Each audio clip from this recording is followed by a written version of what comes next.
involving a number of policies. So it's not possible to cover the 20 old products in 3 hours. So what I will do is that I will just pick at random some of the questions which are related to the day-to-day, maybe day-to-day issues that you may face with your client from time to time. So I hope that when I throw the questions, any one of you are most welcome to participate. So you can either respond using your microphone if you can, or if you don't have a mic, you can always use the chat box. You can put in your questions or your answers or whatever into the chat box. So end of the slides, I will just browse through the questions. So if there's anything I need to address, I will address. So in between, I may need a favor from all of you, because right now I'm just looking at the screen, so it's just a reflection of me only. I can't see any of you. So unless if you want to speak through your camera, you're most welcome. If I can see your face, it will be even better. But I don't know. So far, most of agents are all very shy one. Yeah. So you just show your voice without your face. Show your face if you can. So I need a favor from all of you. So meaning is every now and then I will ask you to hit your keyboard. So when I say hit your keyboard means you type in the three alphabet. Can you type in JOM or not? Boleh tak? So kalau cikgu minta JOM boleh. So you just need to type JOM. So what is this JOM?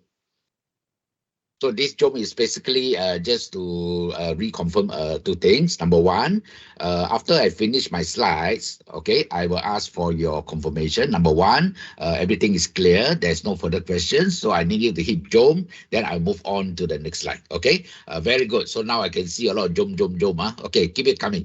All right, that's good. So for the start. Now, the other day we had a session. Initially was a little bit slow, but after the tea break, it really picks up, And there was a lot of question that was thrown forward, and that was a very, very fruitful session. So I hope today's session, it will be even better. So hopefully you all can start off, especially like in the morning, start off with your participation, okay? So the JOM is definitely that you have started off. That's very good.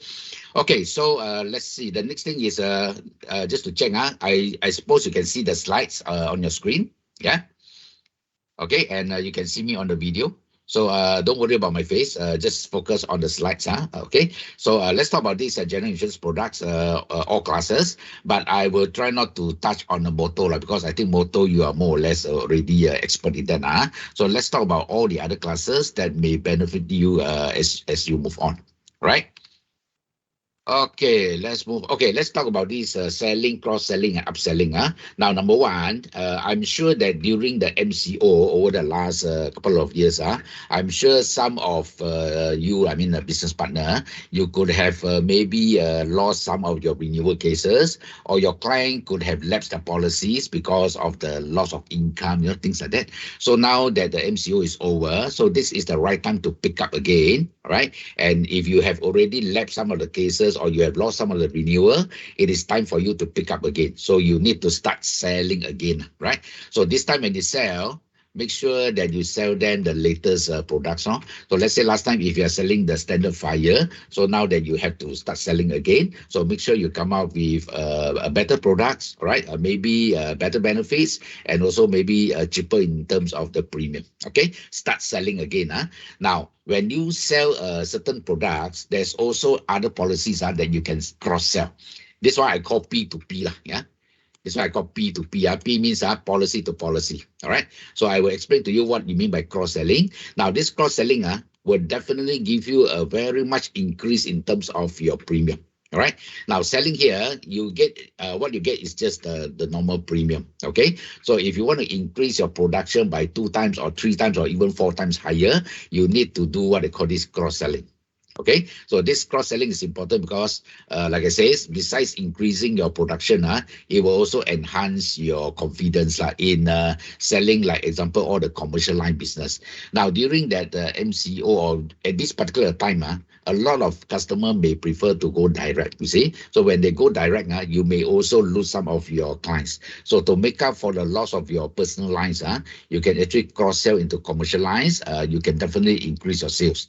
For commercial lines, it's not like buying online, Customers who want to buy any commercial lines online, example like fire, condos, and so on, they definitely need people like you. Okay, as a business partner, they definitely need people like you to explain the products to them and so and so. Okay, so make use of these products knowledge to cross-sell. Now, for every product that you cross-sell, whether it's a fire, burglary, money, or whatever, there's also another area that you can do is upselling. Upselling means these are all the extensions that you can build into each and every policy.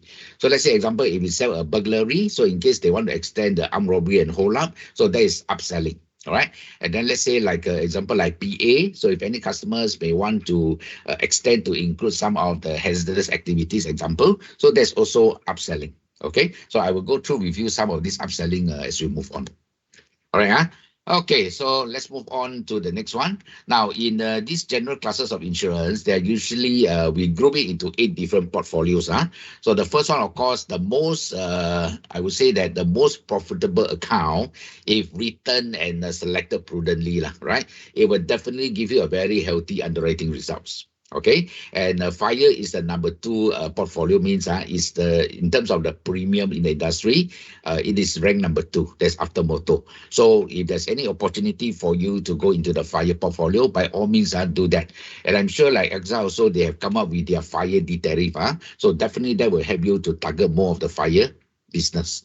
All right. Now, the second one we have is your engineering. Now, engineering, the one that you can first target is this CAR. Okay, this contractor always. Now, in the market, whatever business that is floating around, those are called the existing business. So meaning it has been floating in the market for years already. So what happened is that either today you pull in the business from another of your competitor, or your competitor pull the business away from you. End of the day, it's a matter of reducing the rates, in order to get the business. So as more and more of this type of risk in the market, you find that end of the day, the premium is getting lower and lower and lower, and that somehow will also have an impact on your production. So one way to increase your, to put in the new premium from a new business is from the CAR. Okay, so if you have any projects, let's say after the completion of the projects, so this is where you convert the construction risk to the completed risk, and this is where you start selling all the fire, burglary money as a new business. Okay, so that itself will help you to generate quite a fair bit of premium. All right, the next one we have is your marine, the marine portfolio. So I'm not sure whether you do a lot of this marine or not, but if you are talking about example like this import and export, so that of course is under your marine cargo. But that doesn't mean only the import and export. So if you have any customers who deliver their goods to their clients within Malaysia, example, you can also cover under the goods in transit. Okay, not necessarily it must be overseas shipment. Then of course the other portfolio is the motor, which you are the expert in it. Then we have this miscellaneous accident, that means the line, or the burglary money and so on. And then your liability portfolio. So this liability nowadays, this is picking up. Sebab sekarang semua orang pun dah tahu hak dia lah. Kalau apa-apa berlaku, ini mangsa-mangsa dia pun dah tahu apa haknya untuk ambil tindakan terhadap itu pemilik itu bisnes yang mungkin coy lah, okay, yang menyebabkan itu kemalangan. Alright, and of course like PA, this PA also is another one of the selling products, alright, besides the PL.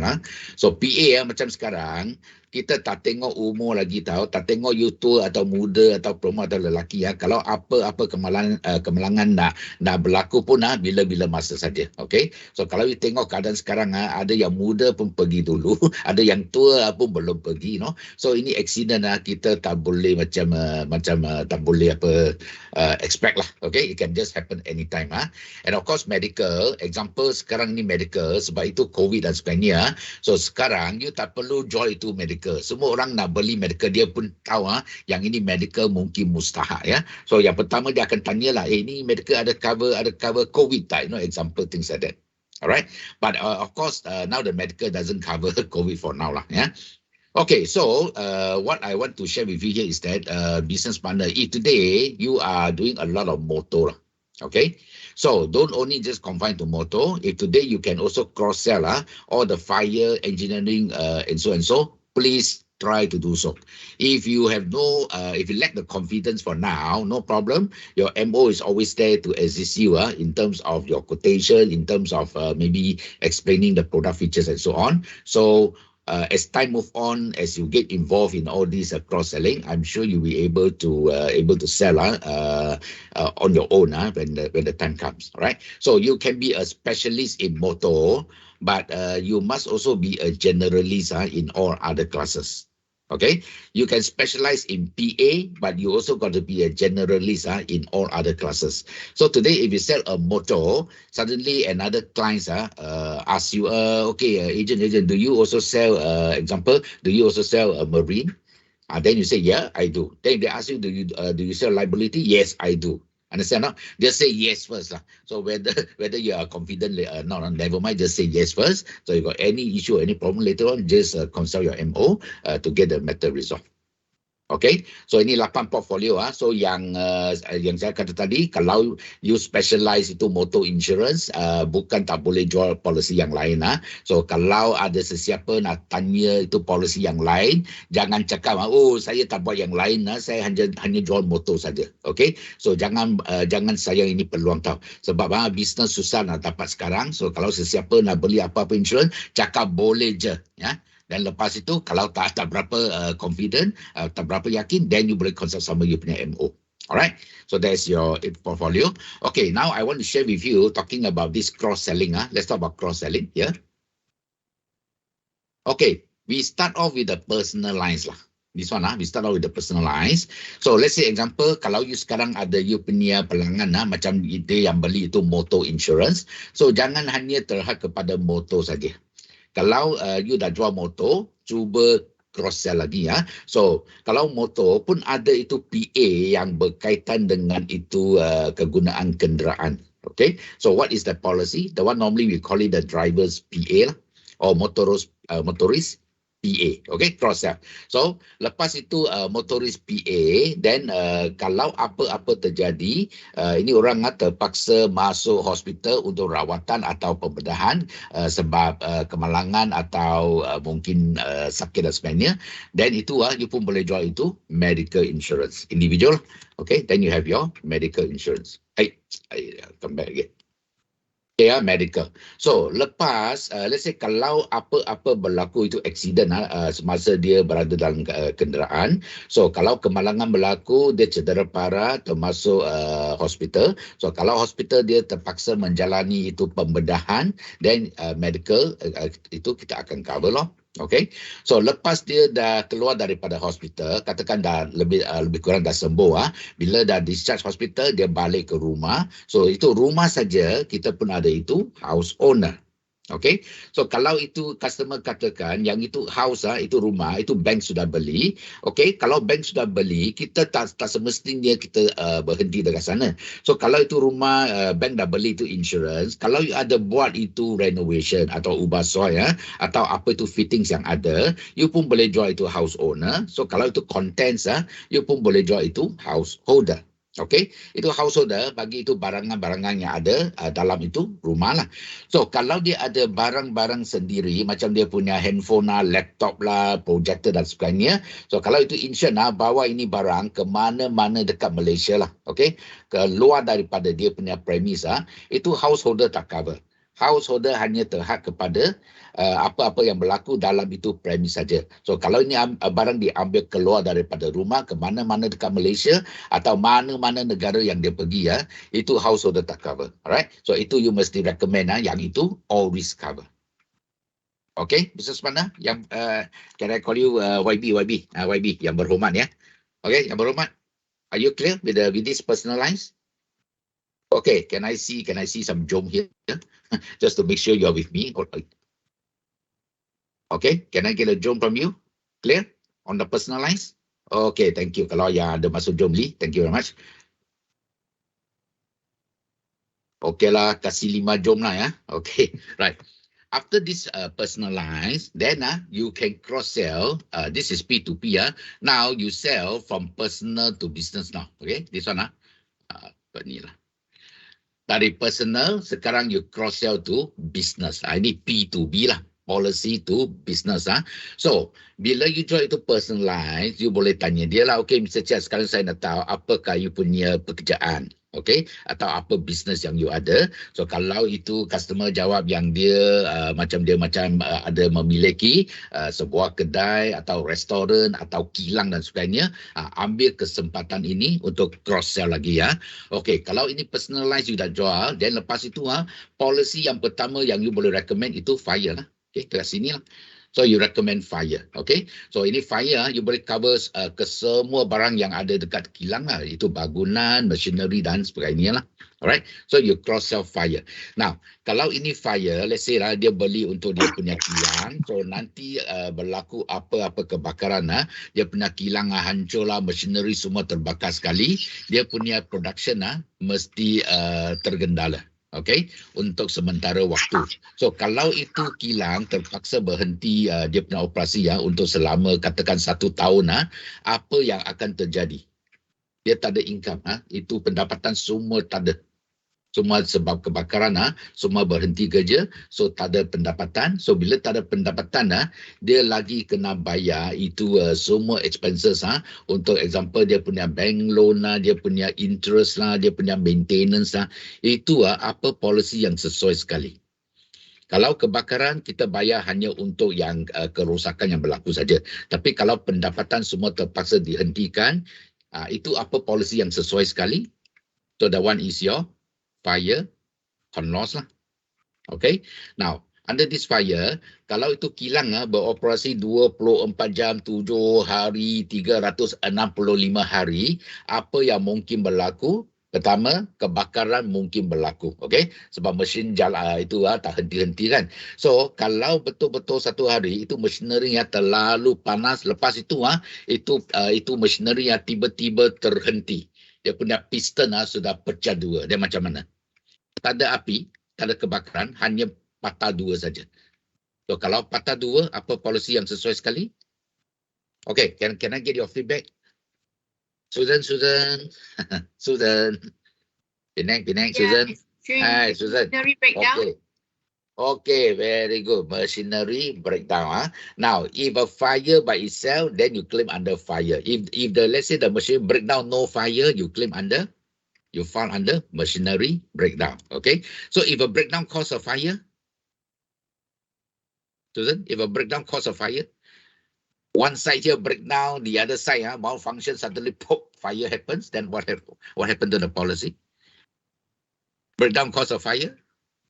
Breakdown will pay the breakdown part, the breakdown will pay, the fire will pay. So you have two separate policy, right? Then if the breakdown causes interruption to the business, same thing, when the machinery broke down into two, patah dua, dia tak boleh berfungsi kan. So kalau tak boleh berfungsi, maksudnya pendapatan semua terpaksa diberhentikan. Sama dengan con loss tadi. Sebab tadi con loss disebabkan oleh kebakaran. Sekarang ini kehilangan pendapatan disebabkan oleh itu machinery breakdown. Then you have the breakdown policy. Okay. Now, if let's say the machinery here, let's say 80% are fully automated. Semua secara automatic. Dia tekan satu butang saja, itu proses dengan sendiri, semua boleh berfungsi dengan sendiri. Alright. So you find that all the switchboard are very much computerized. So kalau apa-apa berlaku fire short circuit and so on, cause the whole system to shut down and the whole machinery suddenly come to a standstill. That one will come under. Okay, come, let me see your comment. Okay, come on. YB. Just show, just type one. I mean, the answer is there already, okay? So this one, you may need the electronic equipment, all right? So again, if their factories or their process are involving the use of heat, that means the heat is generated from the steam boiler. So that one, you will have this boiler and pressure vessel. Now, this boiler, especially for those factories involving in heating process, example like kiln drying plants, those like the garment factory, SMR factory, all right? So any factory that uses the steam for their curing process, definitely this one, they will have a boiler to generate the steam, okay? Then you have a boiler policy. All right. Okay, let's talk about the next one, fire. Now, let's say the fire happened at the front section of the building, and then the burglars broke through the back door and cut away the stocks from the back. So, will fire pay or not? The proximate cause is because of the fire, all right, and the burglar broke through the back door and cut away the stocks which was not affected by the fire. So that one will come under. Okay, come on, the rest. Can I see your answer? Yeah, I mean, it's there. All the answers are there for you.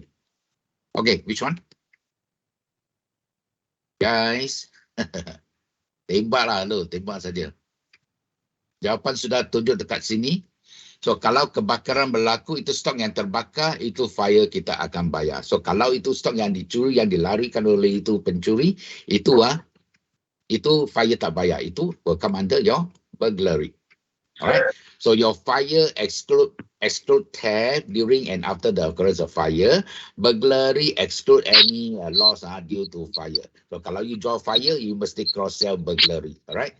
So kebanyakan agent semua buat macam ni lah. Kalau saya jual burglary, saya mesti jual itu fire lah. Okay, very good. Now I see a lot of answers. Okay, people like Joe. Okay, kita tengok ni siapa. Okay, yang ada jawab saya bagi you like lah. Okay, give you like. Okay. Susan, I give you like also, Susan, because you don't have a message there, yeah. Okay, so you have the burglary. Now, let's say during the break-in again, itu burglar, dia bukan hanya larikan dengan stok, so dia pecah masuk ke dalam office, dia pecahkan itu laci, dia nampak itu wang, ada 10,000 dalam itu laci, dia pun larikan itu wang. Okay, so ini burglary tak cover wang. So kalau ini wang yang hilang, macam mana?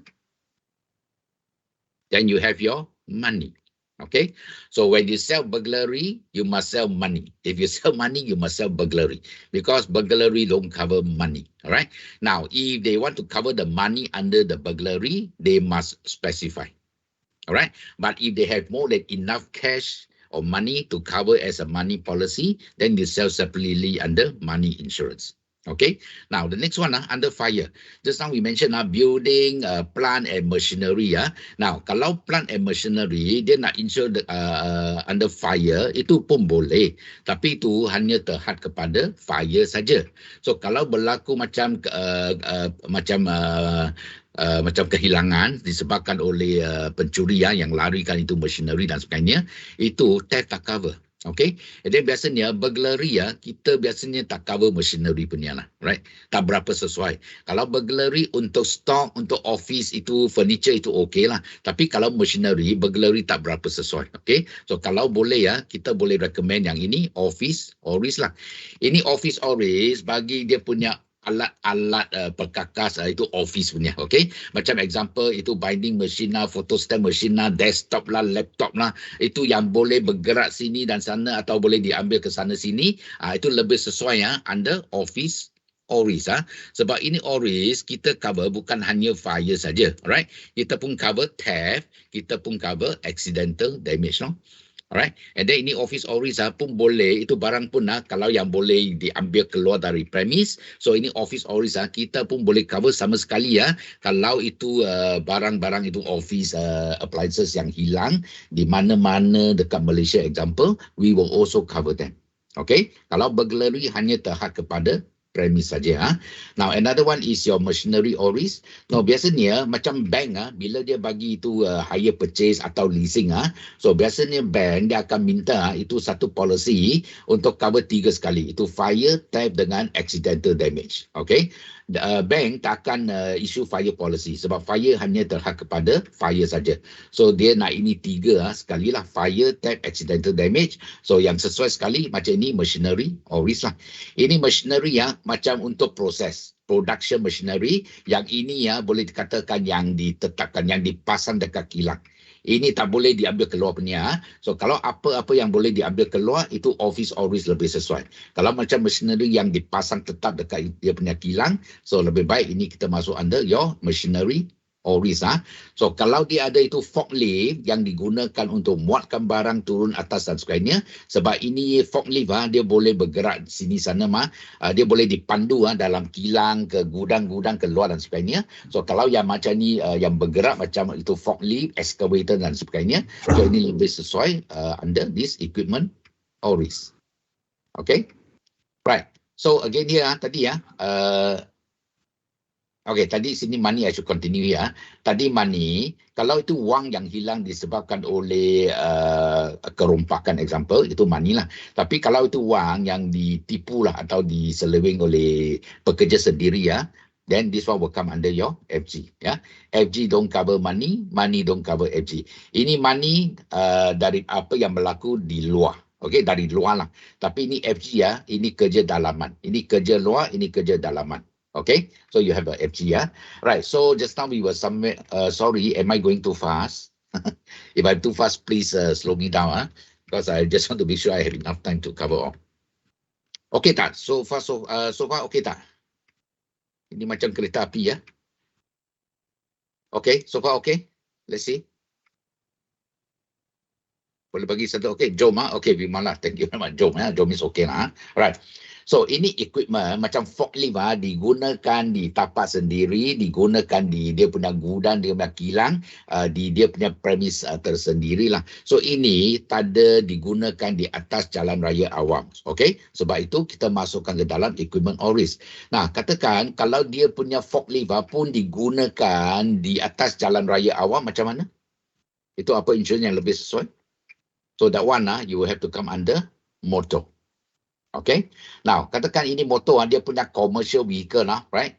Dia gunakan untuk hantar itu barangan yang siap nak hantar ke pelanggannya di mana-mana dekat Malaysia. So kalau semasa perjalanan itu lori terbalik lah, terbakar lah, bertelanggar dan sebagainya, so itu lori memang dah terbalik, memang rosak kan. So that one will come under your motor lah.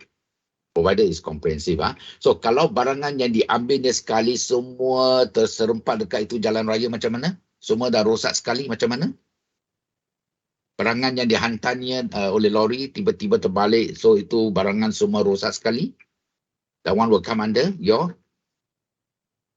goods in transit. Okay, tembak you punya jawapan. YB, tembak saja. Okay, bermalah, thank you. So that is your goods in transit. So katakan itu stok selain dihantar ke pelanggannya dekat Malaysia, mungkin dia ada sebahagian itu stok dia nak hantar ke luar negeri. Okay, so lepas dia dah hantar ke pelanggannya dekat Malaysia, lepas itu lori pergi ke itu pelabuhan, muatkan itu barang ke atas kapal. So kalau itu kapal semua tenggelam, terbakar, terbalik, macam mana? Itu apa insurance yang sesuai sekali? Itu under your marine. Okay, tembak. Semua jawapan dekat sini ya. So you have your marine cargo. Okay, itu di atas air, atas laut.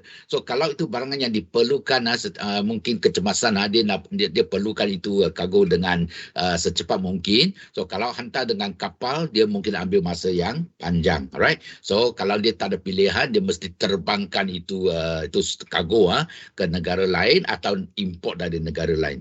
That one will come under your air cargo lah. Okay, so this is your marine portfolio. Tadi ini plate glass, katakan tadi ya. So kalau apa-apa berlaku itu lori terus ghostan, langgar sama itu glass, itu cermin dan sebagainya, then you have your plate glass. Alright. Okay, katakan ini plate glass satu hari tiba-tiba ini plate glass terjatuh dan lepas itu pecah. So itu sepihan glass terkena dia punya pekerja lah, right? Katakanlah dia punya accounts clerk atau itu kerani-kerani yang kerja dekat itu office tiba-tiba itu glass katakanlah butakan dia punya mata lah, alright? Sebiji mata dah buta, so itu macam mana? The one will come under your PA. So PA kita akan bayar kalau dia kehilangan penglihatan di sebelah sama ada satu atau dua biji mata lah, right? So katakanlah satu biji mata sudah cedera disebabkan oleh itu glass kan. So lepas itu ini pekerja terpaksa dimasukkan ke hospital untuk rawatan atau pembedahan untuk keluarkan itu sepihan glass. Alright. So that one will come under your medical. Alright. Okay, this is from goods sent to train station and carried by train from Alostar to Johor and Singapore. This one we're talking about the goods in transit, Okay, goods in transit. Usually we talk about the inland transit. So if you cover by train, then you need to specify by train. Okay, otherwise we're talking about a goods carrying vehicle. All right. I'm not sure you are Mr. One. Now, Singapore, as far as the goods in transit, we only confine to the territorial limit of Malaysia only. So you have to deliver the goods to Singapore or even to Brunei, example. That one you need to do by extension. Okay. You are Mr. or Miss. Can I have your name? Gan, yeah, Gan. Okay, Mr. Gan. You got my message, Mr. Gan? So if it's by train, you need to specify it, right? So if by lorry, then no problem. And then our policy only confined to the territorial limit of Malaysia only. So if you have your customers in JB or in Miri, you need to cross over to Brunei or to Singapore. The one is again, it's by extension, okay? Because our vehicle are allowed to go to Singapore as well as Brunei. All right. So that shouldn't be an issue as long as your client are based in this country. Okay, Mr. Gan? Okay, I give you one like for the question. Okay, so kalau itu pekerja terpaksa masuk hospital untuk rawatan, then itu kos-kos rawatan itu semua medical yang akan tanggung. Alright. Now, katakan itu pekerja asing pun sekaligus pun cedera disebabkan oleh itu glass pun cedera sekali. So, for the foreign worker, pekerja asing, kalau itu kemalangan berlaku semasa waktu kerja, sekarang kita tak ada itu foreign workman insurance lagi ya. Itu foreign workman sekarang semua kita dah masukkan ke dalam itu SOCSO lah. The government now take over the foreign workman insurance. Ini hanya untuk masa waktu kerja saja. So bila dah lepas waktu kerja, kalau itu pekerja asing di mana-mana dia mendapat kecederaan dan sebagainya, dan sekarang pun banyak insurance pun dia ada keluarkan dia punya itu foreign workman PA jugalah. Ya. So this PA is 24 hours round the clock. So Aksa, do you have this? I suppose you have, right? Foreign workman PA. Besides the SOCSO, you also cover the PA, which is 24 hours lah, right? So kalau itu pekerja asing terpaksa masuk ke hospital, okay, untuk rawatan pembedahan, ini pekerja asing kita ada dia punya kesihatan, okay, the HNS that means the one they will call under what already, apa itu in bahasa, foreign workman health and surgical scheme, apa you dah panggil in bahasa, what they call that name already. Okay, never mind. After I remember that. All right, under your foreign workman.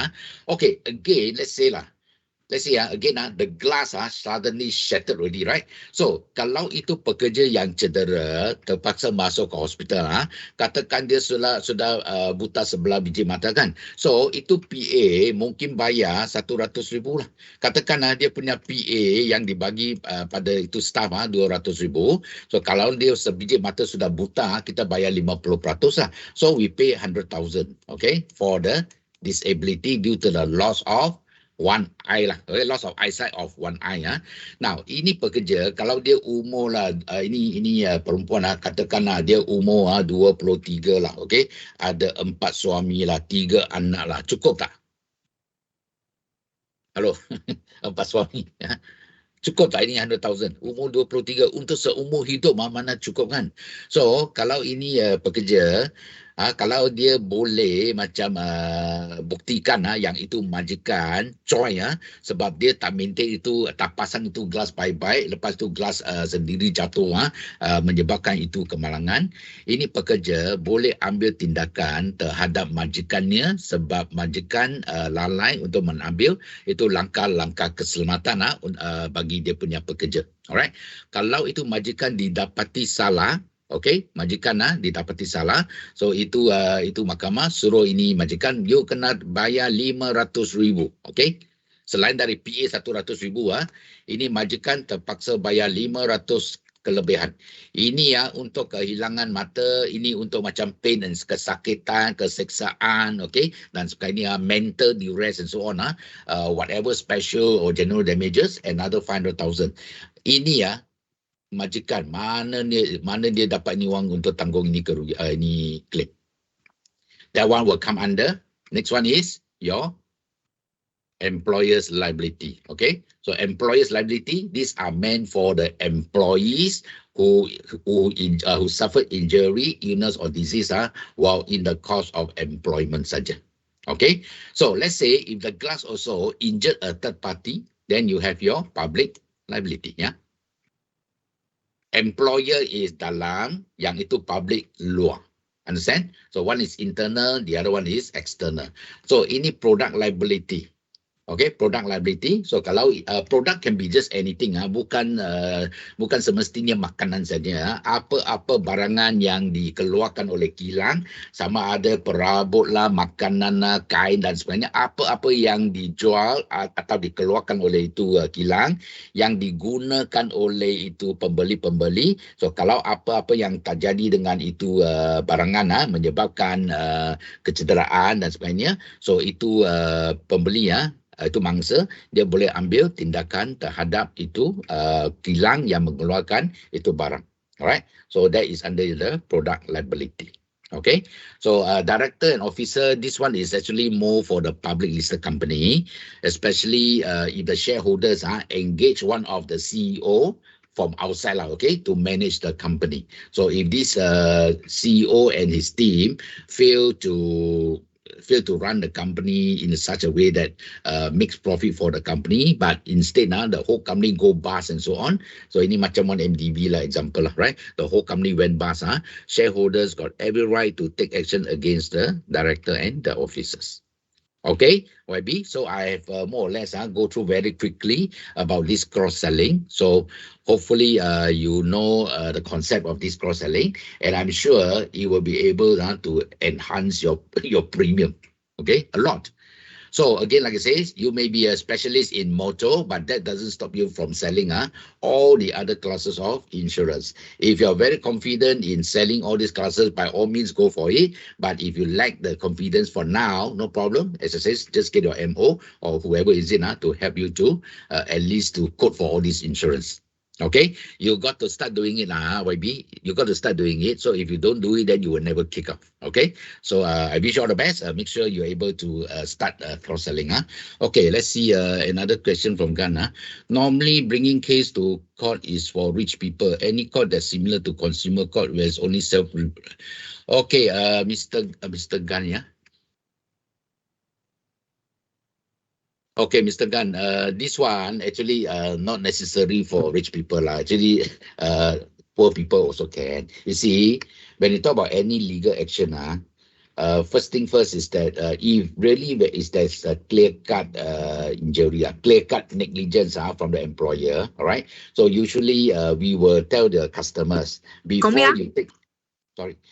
you take any legal action. Someone is speaking, sorry. Okay, so let's say example, if it's a very clear-cut injury sustained because of the negligence, normally we will advise them to seek the lawyer's professional advice. Okay, so you check with the lawyer. If the lawyers, let's say from the opinion, the chances of you winning the case against the negligent third party is high, then go for it. Because end of the day, whatever legal costs incurred will be included in the claim itself. You clear? So let's say if the insurer decides to defend the claim, whether they win or lose, they also need to pay for the legal costs. All right. So let's say if the victim wins the case, the court will also order the payment. That means the general damages or special damages, including whatever litigation costs incurred. You see? But if really the case is a lose situation, you know very well the victim is negligent and there's no grounds against the employer or the owner, then of course the one don't waste time. Because if you try to go for it, end of the day, if you lose the case, then you may even have to bear all the legal costs incurred.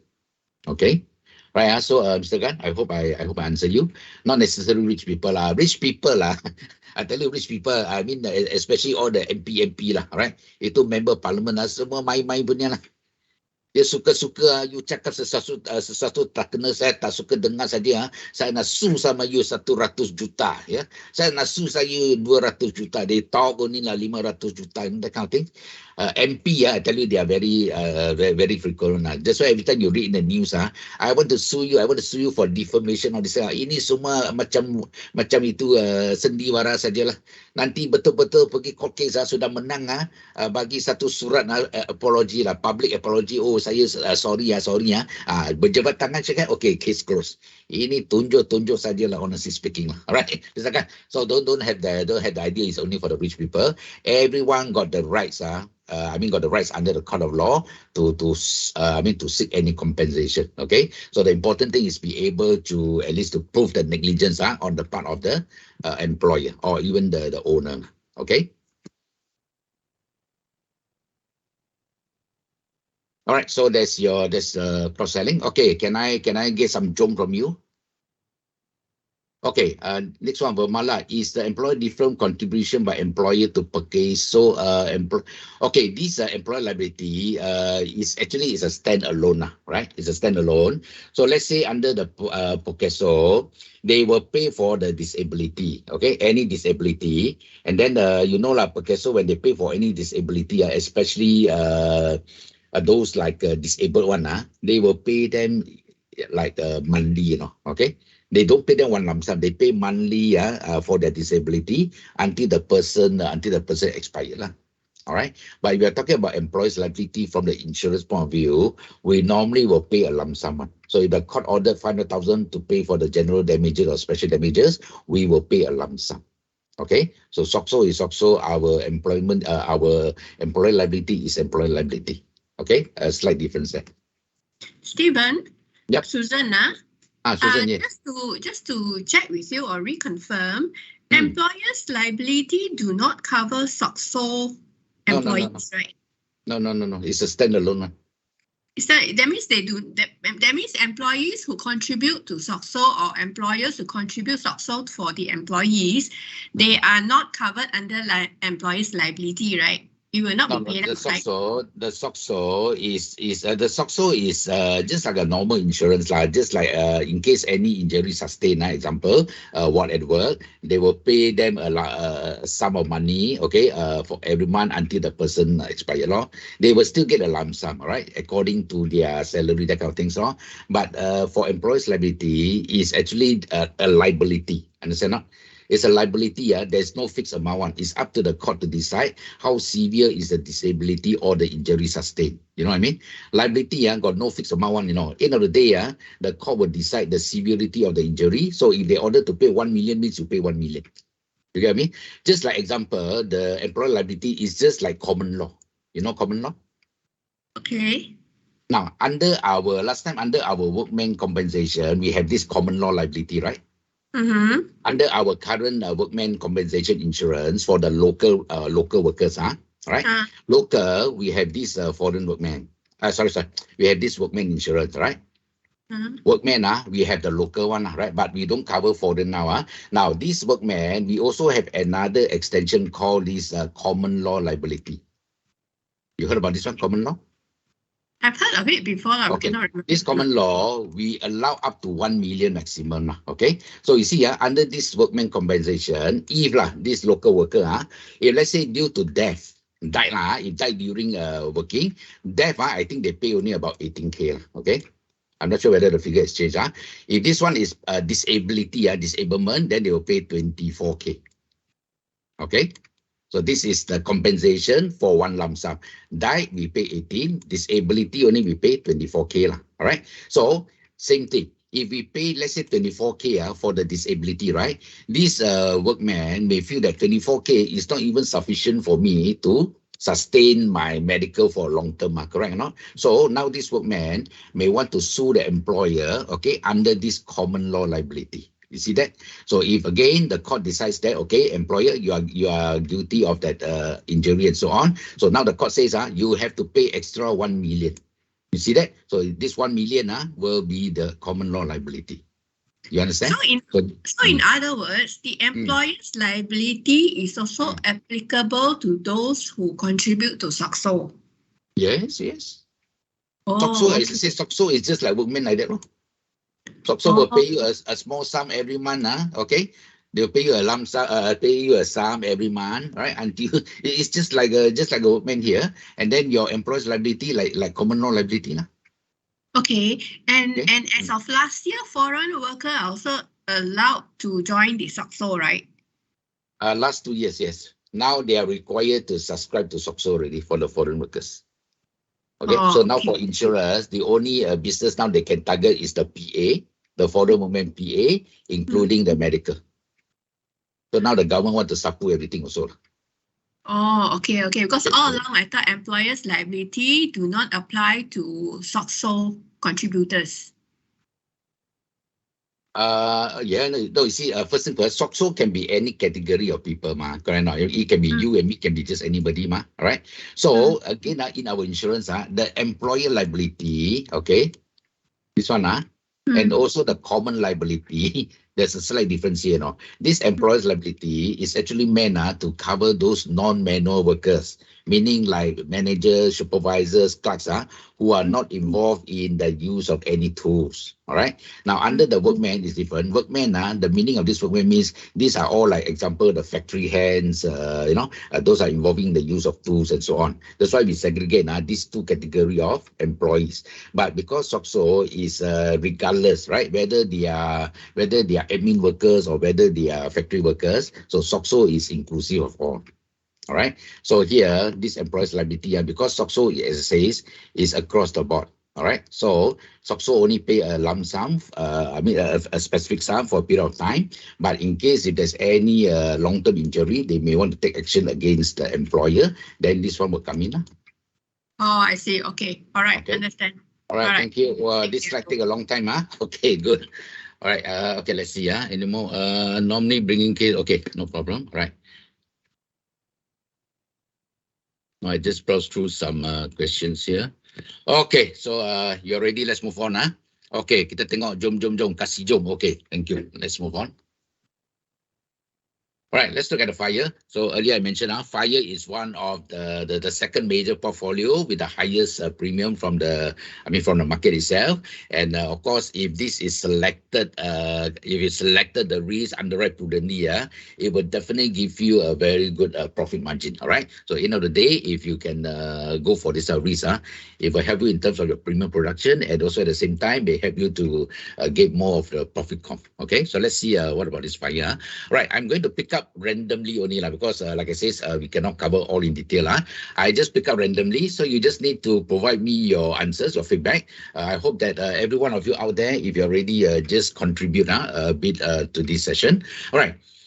Let's talk about fire and house owner and householder, because house owner and householder, I know everyone got a house, everyone got a content, all right? That's why I just use one example here, house owner and householder. Okay, why is the premium charged for both house owner and householder is cheaper, is higher compared to fire? Why? Kalau customer tanya, saya beli house owner, saya beli householder, itu premium memang lebih tinggi kalau nak bandingkan dengan fire saja, ya. Dan bila itu bank dia bagi itu pinjaman, bank pinjaman untuk beli rumah kan. So biasanya itu bank dia akan dapatkan ini house owner insurance. Kalau kedai-kedai pejabat, ya dia isu itu fire. Tapi kalau macam ini bangunan untuk kediaman, biasanya dia akan keluarkan ini house owner insurance. Tapi premiumnya lebih tinggi. Okay, so can anyone share with us why is the premium higher compared to fire? Mengapa?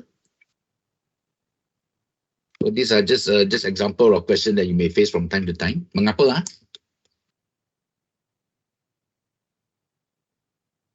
Okay, come, let's see. Tembak. Kita tengok. Kasih answer, kasih. Okay, include the contents. Lina, this one is house owner only. House owner does not include contents. That one is householder only. We talk about house owner. House owner first. House owner is for the building. Household is the contents. Okay, so since the bank also take up for the house owner on the building, so let's relate this to the fire on the building. All right. So if you mention contents, yes, definitely content is even higher than the house owner. The one next question. Okay, so let's compare between the fire and house owner. Okay, so since some of you already commented, included the contents. Okay, it's not contents, it's about the building. Okay, so just to share with you again, in case if questions are asked, let's hope that you are able to provide the answer. Okay, good, Lina. At least you have other perils. Correct, other perils. So there's only one. Okay, there's a few other benefits that we built into the house owner. All right. Okay, let's see what's the answer here. Now, for fire, we only provide one in one. One in one means the basic fire and lightning and domestic explosion only. This explosion is not even full explosion. Okay, so under the fire, if you want to include all the other forms of explosion, you need to extend. Okay, under this explosion, standard explosion. Okay. So fire is very basic, fire, lightning, and domestic explosion. That's why the premium is very, very cheap. All right. Now, if we issue under the house owner, under section 1, so section 1, you can see the house owner here, example, fire and lightning, that's the number 1. Okay, which is the same as this one. No? So like Lina says, we have other perils. So example, the perils that we built into the house owner includes all the standard explosion, right? Explosion, the impact, the aircraft, the storm, the flood, earthquake, and bursting, overflowing of water tank. These are built into your house owner. Then another question, your client may ask you, ini house owner, you bagi saya impact lah, aircraft lah, itu okay lah. Tapi you bagi saya ini banjir lah, okay? Dengan ini earthquake, saya tak perlu lah. Saya punya rumah duduk atas bukit sana. So kalau apa berlaku pun tak mungkin banjir. So mengapa you bagi saya banjir? Dan dekat Malaysia pun mana ada earthquake. So mengapa you bagi saya earthquake? So ini produk macam inilah. You nak flood, tak nak flood pun itu rate kita cas sama jugalah. Okay. So kalau ini premium RM500, you nak flood, tak nak flood pun RM500. You nak pun RM500. So mana satu you nak? Mana satu you nak? With or without the flood also we charge you $500. So what do you do? Terima saja kan. So saya bayar RM500, terima sajalah. Ini flood, okay, terima sajalah. Kalau you tak nak terima pun RM500, okay. Tapi kalau kita tengok ini flood, earthquake, ini pedal dia tak perlu kan, tapi kita charge ini macam tak adil lah. Alright. So what we do is that we make up for that shortfall, okay. So itu premium yang you bayar untuk flood dan earthquake yang tak diperlukan, tapi kita boleh macam bayar balik lah, okay. Indirectly. So example kita pun masukkan ini theft damage. Okay.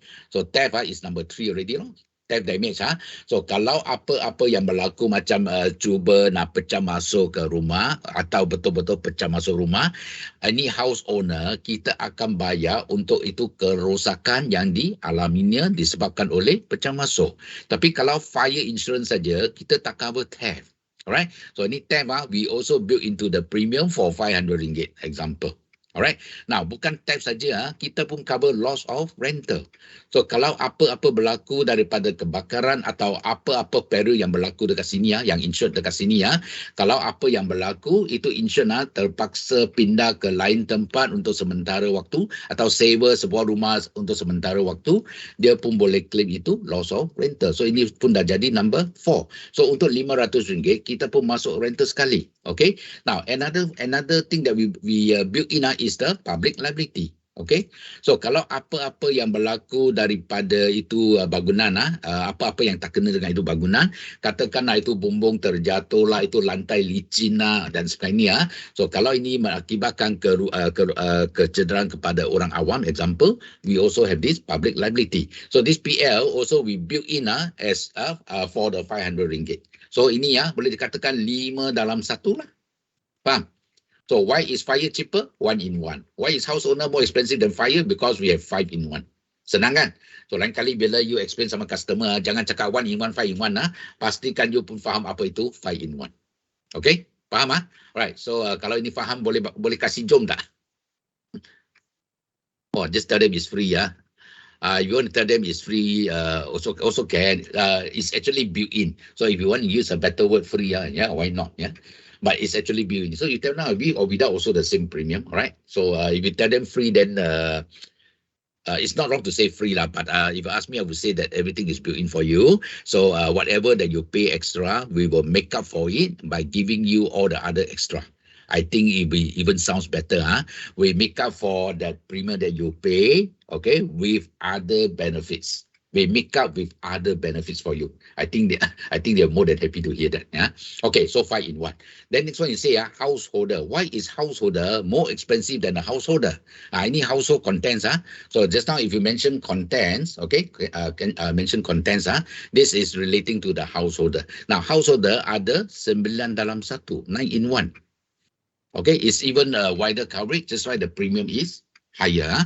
So you can see just now the 5 is inclusive, including number 6 for the death of the insured. Okay, number 6. Okay, this type of insured must be due to two causes only. Let's say if a fire happens and the insured now burned to death in the premise, covered or not? Dibakar sampai mati, okay tak? Cover tak? Kalau itu insured semasa kebakaran dia mati lah ya, disebabkan oleh kebakaran. Kalau fire, kalau dia mati akibat kebakaran yang berlaku dekat dia punya rumah, itu okey, fire, right? Kalau katakan itu banjir ya, banjir dia mati lemas.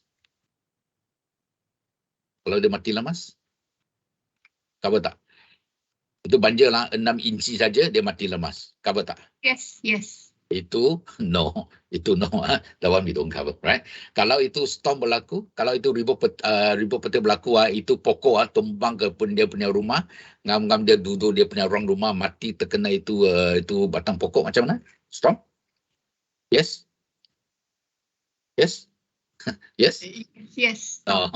No, the one no. Let's say the one no. Let's say one day if the robbers itu pencuri datang pecah masuk kan. So you nampak I nampak you, saya pakai itu pencuri pakai pisau tikam dia sampai mati.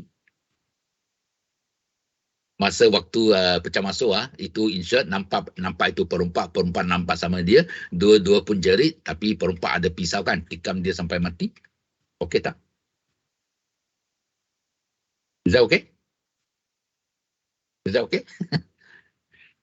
Yes. Susan, yes? The one yes lah. The one yes lah. Yes. Hey, but I don't understand. You see, HH section 2, right? You put down there 1, 2, 3, 4, 5, 6, all those so-called perils. But how come they? I mean, if the insured dies because of any one of those listed perils, only two. Fire and the death due to the break-in only. Two only. The rest I mentioned just now. If due to flood, no. Due to storm, no. Only fire and theft only. Theft means during the break-in, if let's say if the insured so happens scuffle with the robbers and then was stabbed to death, that one yes. Okay, so others no. Only death resulting from these two elements only. All right. Let's say if our friend got stabbed but didn't die, kena tikam tapi tak mati. Itu insurance terkena tikam tapi tak mati. Apa yang dia mesti buat? Apa yang dia mesti cakap sama itu perempat? Hello? Kill me. Bunuhkan I. Kalau you tak bunuhkan I tak boleh claim. Okay. So sebelum dia tikam sampai mati you tengok berapa kita bayar dulu. So kalau bayar tak banyak jangan mati. Okay. So this type of insure we pay only maximum is 10k only. Maximum 10k or half of the sum insured on the contents. So if your contents insure is only let's say it's only 10,000, so we pay only 5,000. Okay. So sebelum you suruh dia tikam sampai mati, you calculate dulu 5,000 tak mau matilah ya. Kalau banyak baru mati Okay, that one is just an add-on So you see the premium charge may be higher, but we add on for you. You see or not? So you may ask yourself, hey, this death of insurance nothing got to do with the contents one. Nothing got to do with contents but indirectly yes, because of the contents where the robber may want to come in and rob you of certain things, right? Not that's why that is the proximate cause law, and unfortunately end up in the death of the insured. Too bad law. Okay. Now let's say if the insured got two names, how husband and wife name, how Kalau husband ditikam mati tapi bini tak ada mati macam mana? So just now we say maximum we pay is 10k, right? 10k So if this insured's name there are two names then how do we pay How do we pay? Kalau abang tikam mati tapi bini tak mati, berapa kita bayar? Half lah ya. So 5,000 for the husband kalau matilah. Kalau bini yang mati, husband tak mati, 5 lah. Kalau dua-dua mati? Kalau dua-dua ditikam mati? Kalau itu abang ditikam itu bini datang cuba nak macam nak cuba protect lah. So itu bini ditikam sekali ya. So okey tak? Okey. So kalau bini ditikam itu abang lari keluar Okay, itu 5,000 lah. Yeah. Okay, so whatever we pay out, 10,000 is the maximum or half of the sum insured, whichever is lower. Okay, so just now, okay, here 10K is the maximum. All right, 10K is the maximum. Okay, here, Sulin. Okay, good question. Okay, 10K or 50% of sum insured, whichever is the lower, not the maximum, whichever is lower. So like I says, if your content sum insured is 100,000, 50% is 50,000, we pay only the 10K. Okay, so if your sum insured is only 10K, half of it is 5,000, then we pay 5,000. So whichever is the lower, not the higher. All right, Sulin. Okay, so that's your house owner, householder. Right, let's see. Right, these are the extension that you can build in. Sorry, this is example, what we call the upselling. So just now the fire, why is it cheaper? Because we only charge fire, lightning, and domestic explosion only. So imagine if we were to add in example like earthquake, storm, RSMD, flood, things like impact, bursting over or water tank. If we were to add in these 6 or 7 perils into your fire policy, it's not cheap already. And that's only fire and perils. So because of the house owner, we also build in the theft, we build in the loss of rental, we build in the public liability. It's even worth more than just the fire and the perils. Okay, so if you can extend all these individual perils, these are what we call upselling. Okay, so imagine now if you can increase your premium by some of this premium here, it will give you what they call the organic growth. Okay, so if every policy you review, you need to add in, that means you need to upsell all this extension. It will definitely give you some extra premium. All right, so this is for fire and this is for your house owner and householder. Stephen? Yep. Can I ask if a property rented to somebody? Sorry, you're Mr. Sorry. Wong. Tommy Mr. Wong. Wong. Okay, Mr. Wong. Yes, Mr. Wong. Yeah. Okay. The property rented to people, is it advised to take house owner or fire policy? You mean the building is rented out, is it? Yes. Let's say a resident property. Okay, you rent out to a tenant, then you are getting a rental, right? Yes.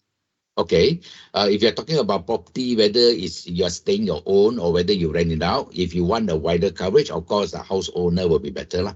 Because the house owner, we also provide for the theft damage, we also provide for loss of rental, we also provide for the public liability.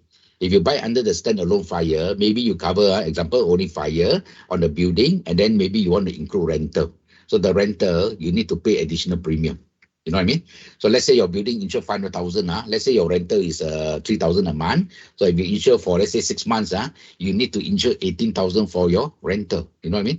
18,000, 3,000 per month for 6 months. You need to pay additional premium for your rental. If you add this into your house owner, you don't have to. It's already inclusive. All right. Now the question here is you're talking about rental. Whether can you claim the rental? Now whether you are staying in as the owner or if you rent out the building, the rental also either way you can claim. So let's say if you rent out your building to a tenant, 3,000 a month. So because of a fire or any of the insured perils, the tenant got to move out, let's say for 3 months. So during that 3 months, you would have lost the 3 months rental, right? So you can claim for the loss of the 3 months, that means 9,000. All right. So if you are staying in the building yourself, and because of any of the insured perils that force you to move elsewhere temporarily, okay, until your building is repaired and so on. So any of the rental expenses you incurred, let's say you're moving out and that kind of things, you can also claim for the rental. Okay. So if you rent out to a third party, you call it loss of rent. Okay, but if you are occupying the building and you need to incur some expenses outside, then that one we call rental expenses. How about is it for the house owner? Is it specific how many percent of the rental that we collected? No. For the house owner, the rental we limit to 10% only. 10% of the sum insured on the building. Okay, on the building, 10% on the building. So if you want to increase that the rental to 20%, yes, you can as well.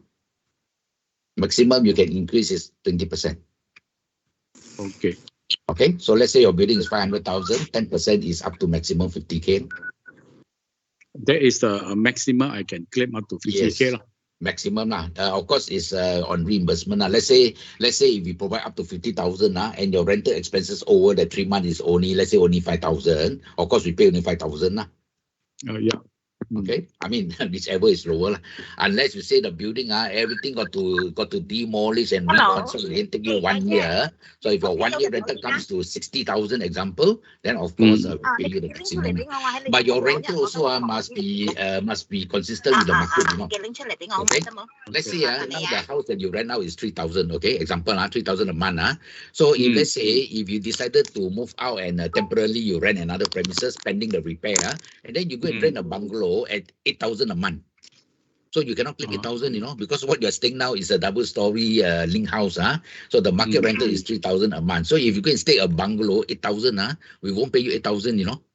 I mean, normal, yeah. You cannot say, oh, because my policy got 50,000 rental, so I stay bungalow. Cannot. So whatever is it, we will follow the market rates. So if 3,000 for your kind of properties there, we will just pay according to the market rentals. Okay. Otherwise, everybody will go and stay bungalow, you know. Yeah, Mr. Wong? Okay. 10% of the property value or the rental value? No, 10% of the building. Of the building. Okay, so your building is 100,000, 10% is up to maximum 10,000. Building 100,000 is based on what, the market value or the rebuilding cost? No, you see, let's say your building, okay, let's say your building, you insure for 500,000, right? 500,000, so 10% is up to 50K maximum. Okay, this is the 50K maximum you can claim for loss of rental. Then let's say your market rental, according to your residential area there, let's say people are renting the house at 3,000 a month. Okay, the market rental 3,000 a month. So your 50,000 here, we will pay according to the market rental of 3,000.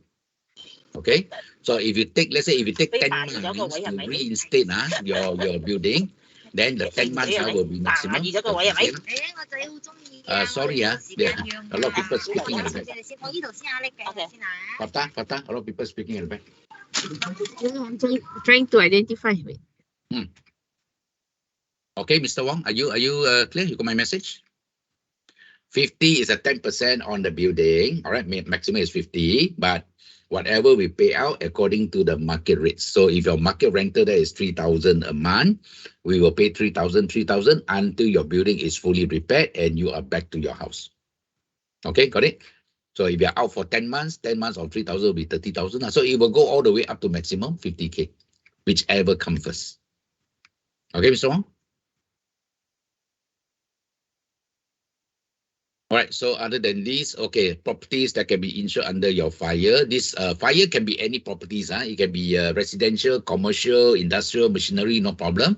Whereas the house owner and householder, these are strictly only for residential properties. Okay, so residential can be low-rise, high-rise apartment, link houses, bungalows, or whatever, as long as they are residential and include whatever contents. Yeah, morning. So can I come in with some questions? Since this is for residential, right? So residential, we got landed and we got landed property and also condominium residence. Okay, for landed property is easier because you can buy the house fire and together house holder together. Okay.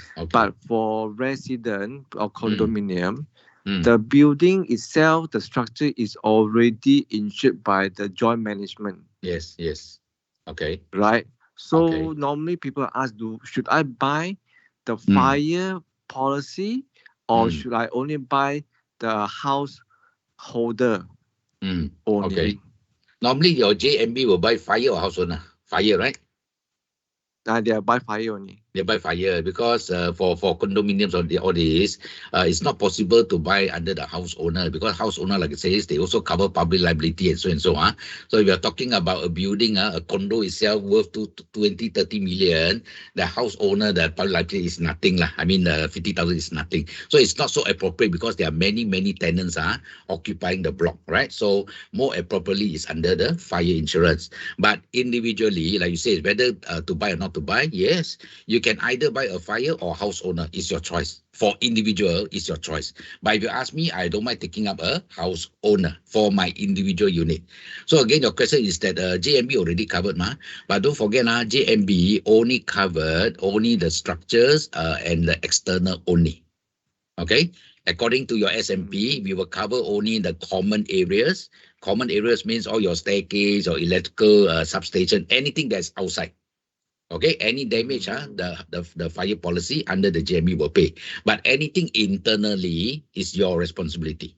So if let's say today, you move in, you did a lot of renovation, okay, internally, you do a lot of renovation, all these will be your responsibility. It's not the JMB. So if anything happens internally, let's say while doing cooking, a fire happened inside, so anything that's damaged inside, that is your responsibility. It's not JMB.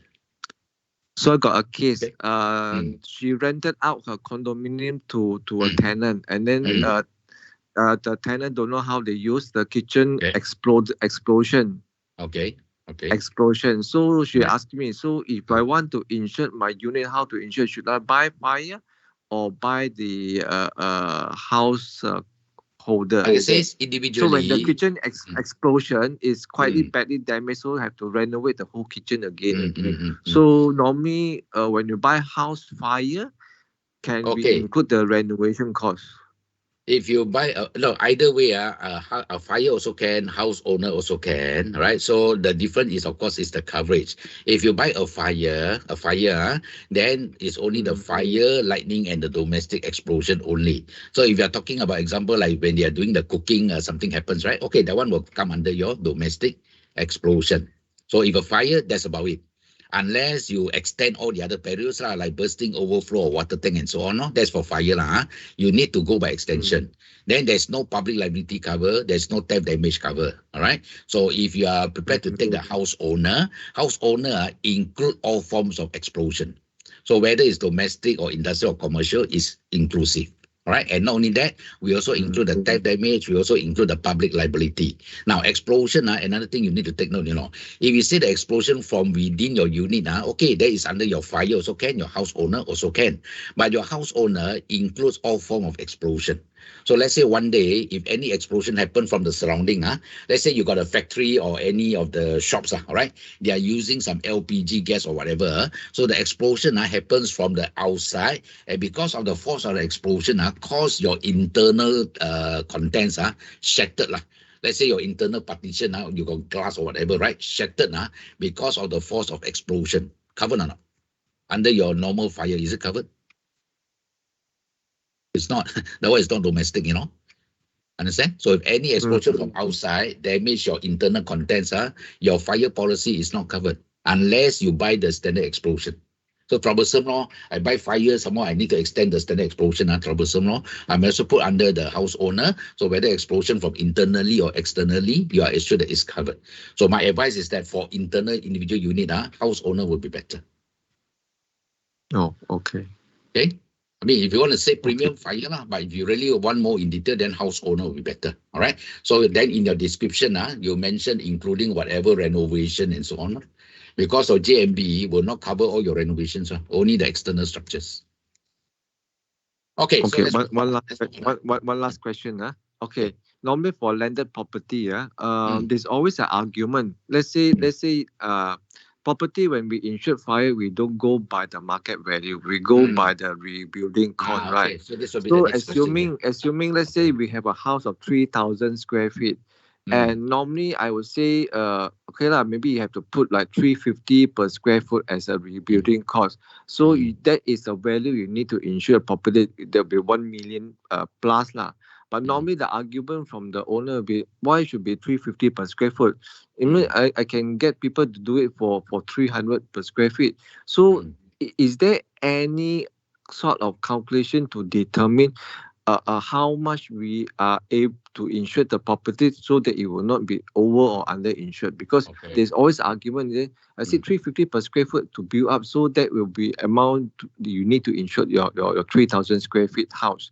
But normally people say, that will some side I need to pay so much of premium. No lah, I think the rebuilding cost should be cheaper, 200 or 250 per square foot enough already. So how do you actually come to that? Yeah.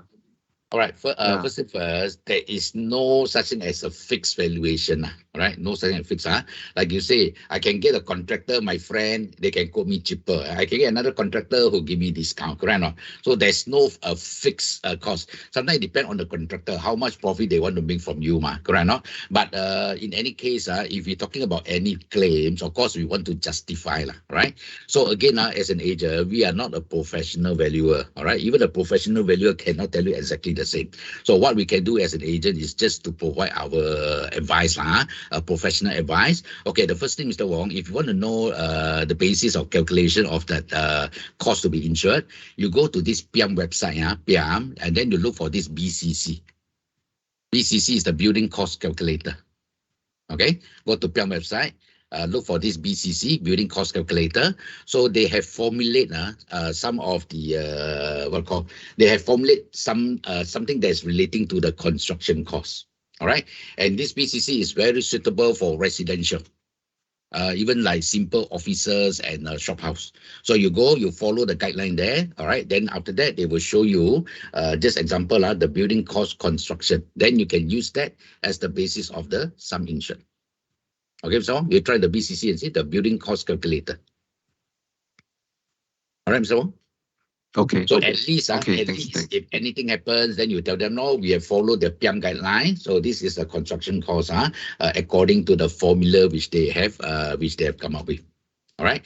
Again, like I said, Mr. Wong, there's no such thing as a fixed cost, because sometimes contractor they want to make more, they want to make less money, they give you discount, And then again, we don't go by according to the 375 per square feet. That one is more to commercial calculation, Just randomly, this location in Damansara, high-end property, right? Oh, we charge 400 per square feet. Then the lower end one, maybe those lower end market, right? Oh, that one we charge 250 per square feet. Cannot. Whether your cement, one packet in a high-end area or low-end area is 30 ringgit means it's 30 ringgit, So if you're using the commercial basis to calculate, it's not accurate. Okay, so certain place can be cheaper because contractor, my friend, I call you at 250 per square feet also can, But no, normally as far as building is concerned, remember we are talking about the reinstatement value here. All right. So the next question you're asking is actually about the reinstatement. So here we are talking about reinstatement. All right. Reinstatement means what will be the cost incurred to reinstate or to rebuild the building back to where it was just before the fire.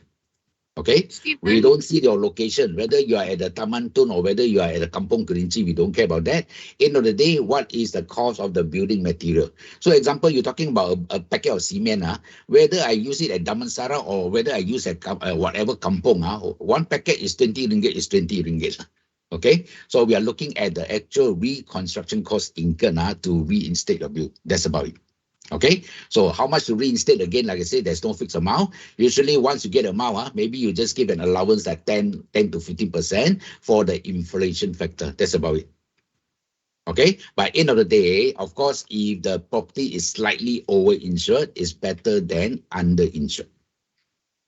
Okay, Mr. Wong. So this example for the basis of valuation for buildings. Okay, so this one I have more or less already. Yep. Stephen, sorry. Yep. Can we use the property evaluators report on under the forced sale value? The one is using the market factors one.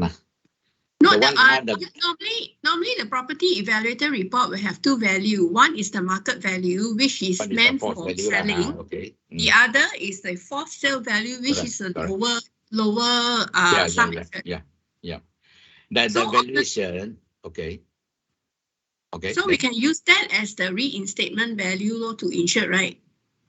That one, if the figure given is high, it's okay. But that's not exactly the valuation that we are looking at. Because when the bank asks this valuer to value the building, right, they are looking more from the commercial point of view. They also include all the land, they include all the location, all right? They include all the surroundings. That's why you see, for two buildings, let's say, located at the same place, the valuation can be different one. One valuable could quote 5 million, another valuable could quote 3 million, you see? So you use that is actually also not accurate. And then they also include the land. Okay, then the for sale value, they say the minimum, now they value at 5 million. The minimum they put there 2.5 million. For sale value as 2.5 million. The one also is because of lelong only, auction. In case if the owner default on their payment, the bank need to put up the building for lelong, not for auction. So the minimum they said is 2.5 million. So anybody who tender, let's say 2.5 million or 2.6 million, so they will let go at 2.6 million. So you cannot say, oh, 2.6 million is very well below. No, it's that figure they fix for sale value. So again, what we are looking at is the actual reconstruction cost incurred. Okay, it is, if you want to use the bank one, I mean, normally the figure is higher. So if they do give a breakdown of the land example, so maybe you want to exclude the land, you just include only the structure, and then maybe allow for some allowance, okay, to cater for some inflation. That's about it. Okay. Just now who asked Susan, is it? Yeah. Okay, thanks. Susan, yeah. Okay. Remember, we are not a professional valuable. We are only an insurance advisor. We just tell them the basis of how they want to insure. Okay, so this one already tested, already asked you just now about the questions pertaining to house owner, householder. Okay, this is a little bit, okay, maybe one question here. Now, let's say this one is electrical shop at the ground floor, example for rating purpose. Okay, let's say this 3-story building. Ground floor is an electrical shop, first floor is office, and the second floor is accommodation, right? Assuming they have an air well running from the ground floor to the upper floors, okay? Now, if I'm the owner, I insure the whole building here, the whole building, right? Let's say the sum insured here is 3 million. What rate do I charge? If I'm the owner, I insure the whole building, 3 million. What rate do I charge?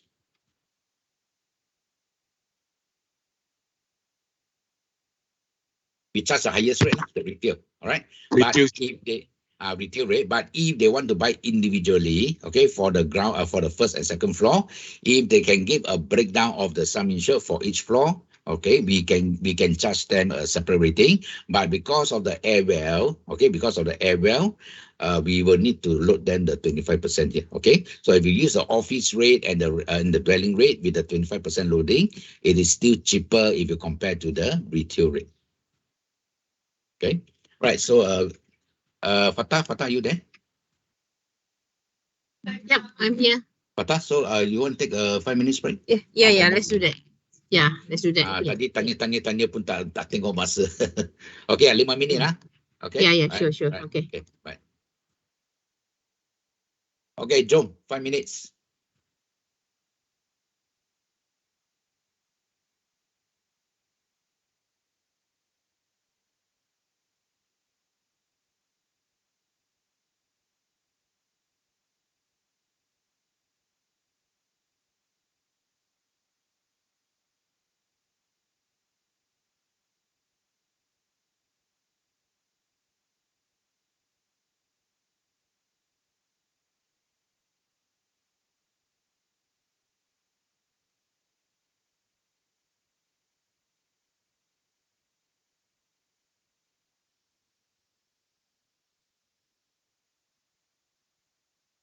Dah balik, boleh kasih jom tak? Just to confirm you're back.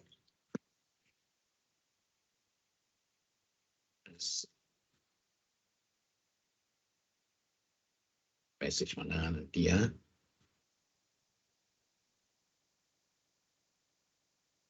Okay, bagus. Thank you very much. Jom. All right, let's look at the burglary. We need to speed up a bit. All right, perhaps from here, you may want to just pick up any of the question from here. Okay, machinery. Tadi ni private dwelling. Okay. All right, let's talk about this machinery ORIS and the equipment ORIS. Okay, tadi pagi saya dah terangkan apa bezanya ini machinery ORIS dengan equipment ORIS. Machinery ORIS ini semua production machinery yang digunakan untuk proses dan sebagainya. Dan ini semua machinery sudah ditetap atau dipasang dekat dia punya kilang. Okay, so yang ini tak boleh bergerak, semua dah ditetapkan. Tapi bagi itu equipment ORIS, bagi macam itu itu forklift, excavator, mobile crane dan sebagainya yang boleh bergerak sini sana. So biasanya dekat kilang dia akan gunakan itu forklift untuk muat kandil barang dalam kilang, dalam itu gudang dan sebagainya. So equipment is more for the mobile items. Okay, right. So let's make this into a dialogue. Is there any question relating to these two classes of insurance? Ada tak, Mr. Wong, Susan? Okay, Kak, let's see. Any questions here? Ada? Kalau tak ada, I kena bagi satu soalan, then you jawab lah, ya. Okay, under this equipment always, you can see the coverage here. Fire, theft, explosion, lightning, accidental collision, overturning. It is like more identical to the fire, to the motto. Under the motto, comprehensive cover. So comprehensive, we also cover fire, theft, and so on. So apa yang ada dalam ini, okay, apa yang kita terdapat dalam ini equipment all risk, okay, tapi tak ada dalam ada lagi satu dalam itu motor tapi tak ada dalam dekat sini. Apa itu? Equipment all risk, you find the coverage is quite identical with that motor, but what you have that one extension in the motor which is not here. Mana satu? Apa yang ada dalam itu motor komprehensif tapi tak ada dalam sini? Theft. Satu saja. What is that? Theft. Theft is here. Theft is here. Motor also cover theft. Equipment also we cover theft. But equipment a little bit different. Equipment we only cover theft unless the whole equipment is stolen at the same time. Okay. Excavator macam excavator, dia tak ada pintu, dia tak ada alarm, dia tak ada windscreen kan. So kalau nak curi semua itu equipment mesti dia lari sekaligus lah. Kalau dia hanya lepaskan itu bateri saja, itu tak cukup lah. Okay, that is covered. So there's one in the motor but it's not in the equipment all risk. Okay, what is that? Okay, third party injury. Okay, Lina, you're right. So we have this TPL, third party. Betul, so I give you light here. Okay, third party, my elite also okay, also correct. Alright, so this is the third party liability. So kalau satu hari dia gunakan dia punya forklift, tiba-tiba ada satu pelanggan datang dia punya kilang, park dekat luar sana, nanti tu forklift go start, terlanggar dia punya pelawat minyak kereta dan macam mana, atau mungkin itu pelawat tiba-tiba jalan dekat belakang itu forklift, terlanggar sama dia macam mana?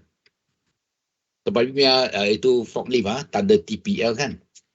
So macam mana sekarang? Okay, very good. Okay, that one is covered by public liability. Now this public liability, make sure there is an extension. Okay, you must have an extension. So this extension is called the plant and machinery clause. So any use of any plant or any machinery in the factory itself, you need to endorse this clause in order to include this injury claim, okay, or this third party claim. Right? Okay, so let's see some of your question here.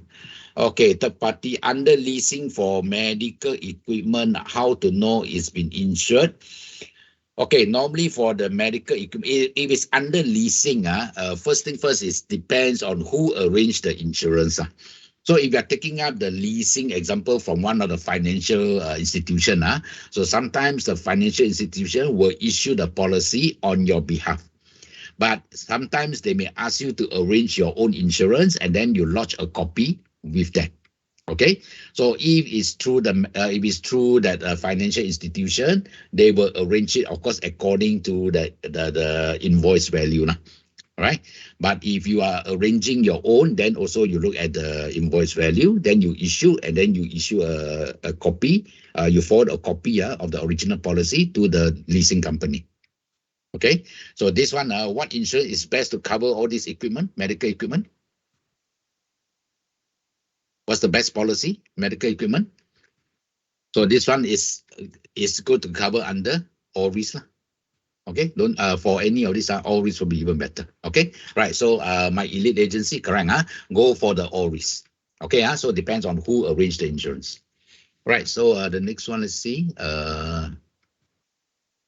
Okay, so far factory need both insurance. Is it advisable? What insurance are you referring to, Vimala? Vimala, can you tell me what insurance are you referring to here? Factory need both insurances. Machinery all risk and equipment all risk. Or machinery all risk and equipment all risk, yeah? Yeah.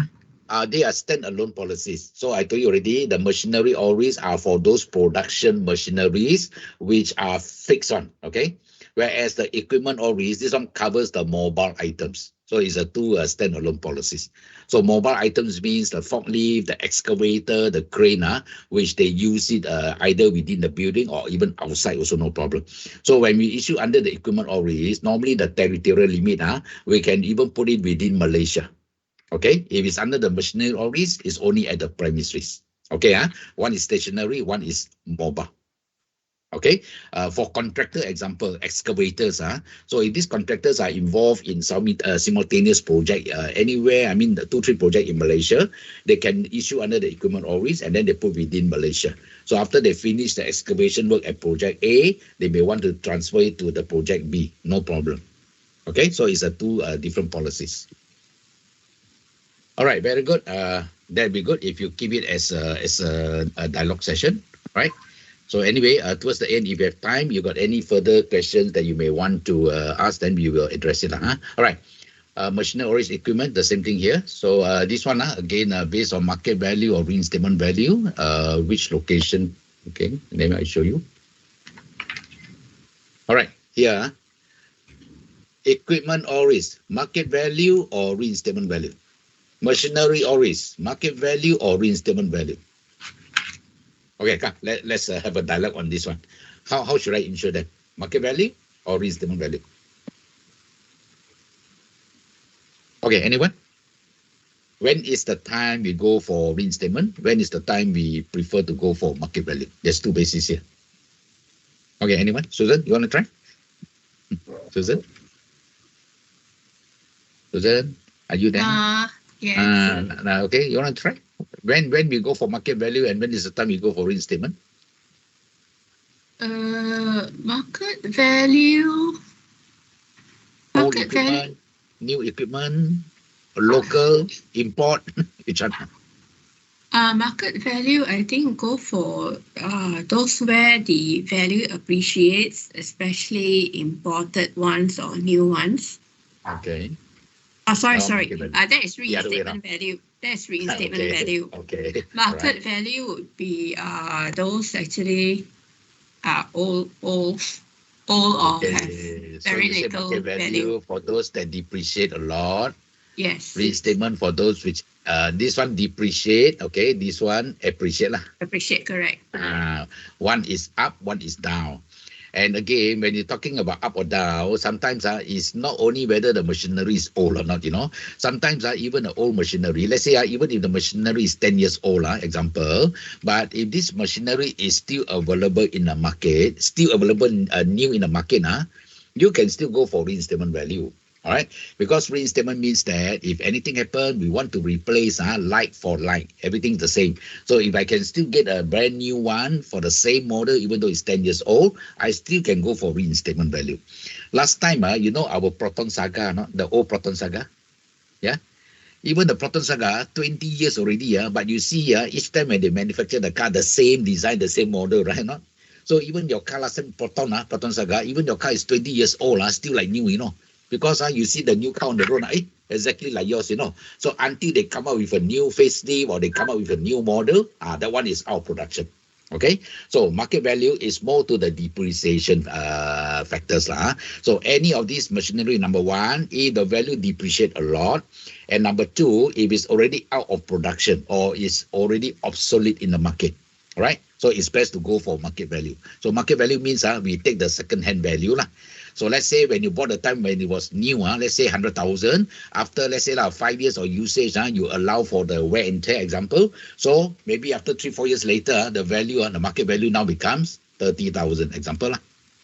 Just like your car, macam kereta, bila you beli itu kereta X70 yang baru, itu 100,000, itu masa yang baru lah. Lepas 3 tahun dah guna, itu market value, kalau you nak insure, berapa sekarang? 3 tahun kemudian, berapa?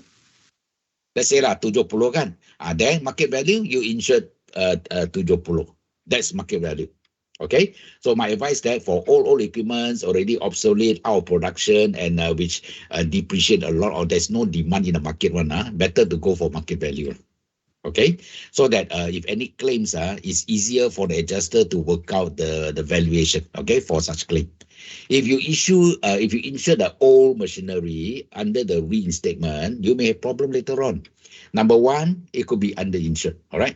Number two, let's say the items which is available in the market is the updated one. The old one already phased out, and now they come up with the new facelift or the better version, higher version.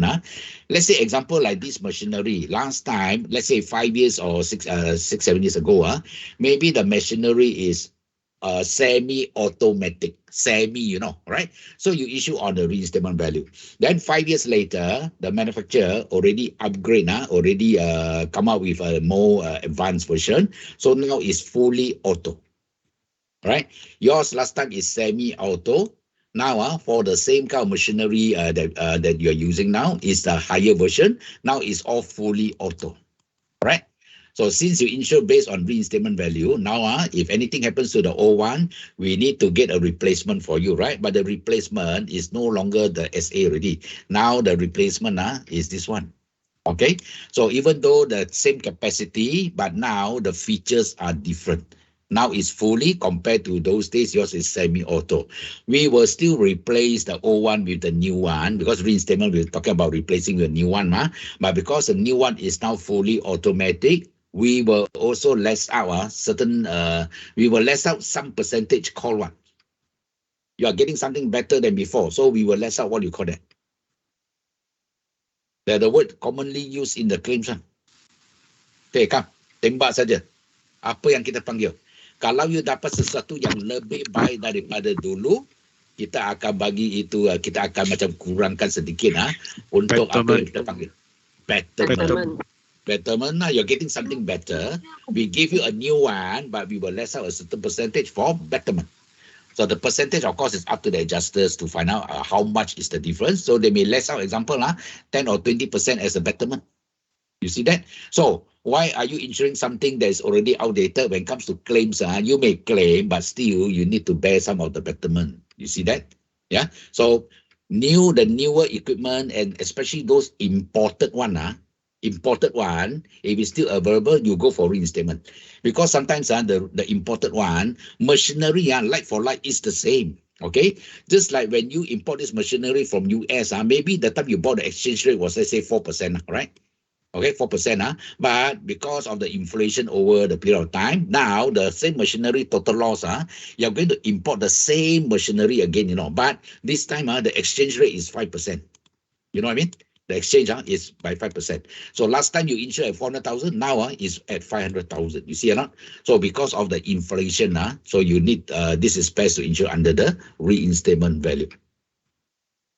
Okay, so whether it's market value or even is reinstatement value, you need to look at the items. Some companies, I would say that they limit the reinstatement value to equipment or to machinery, some up to 7 years or even like 8 years old. Okay, so any age more than that, preferably put under market value. Okay, right. So these are example of machinery and your equipment or risk. Okay, ada soalan tak sebelum saya terus? Kalau tak ada, kasih jom. Okay, let's see. Okay, RVC when it's new, market value when client reduce the sum insured. Reinstatement, you need to increase the sum insured. Okay, market value, you reduce the sum insured. When I say increase the sum insured, right now, let's say if you purchase the machinery at 100,000, you tell yourself 1 year down the line whether the value is expected to increase or decrease. So if you're talking about all those imported, I can tell you it's definitely the currency rate is going to go higher. Our RM is going down. All right. So you can see that even now you insure 100,000, 1 year down the line, anything happen to buy back the same one can cost you 200,000. So your sum insured is not 100,000. Your sum insured, you need to cater to that 200,000. So anything happen, you replace like for like at 200,000. That was what you insured.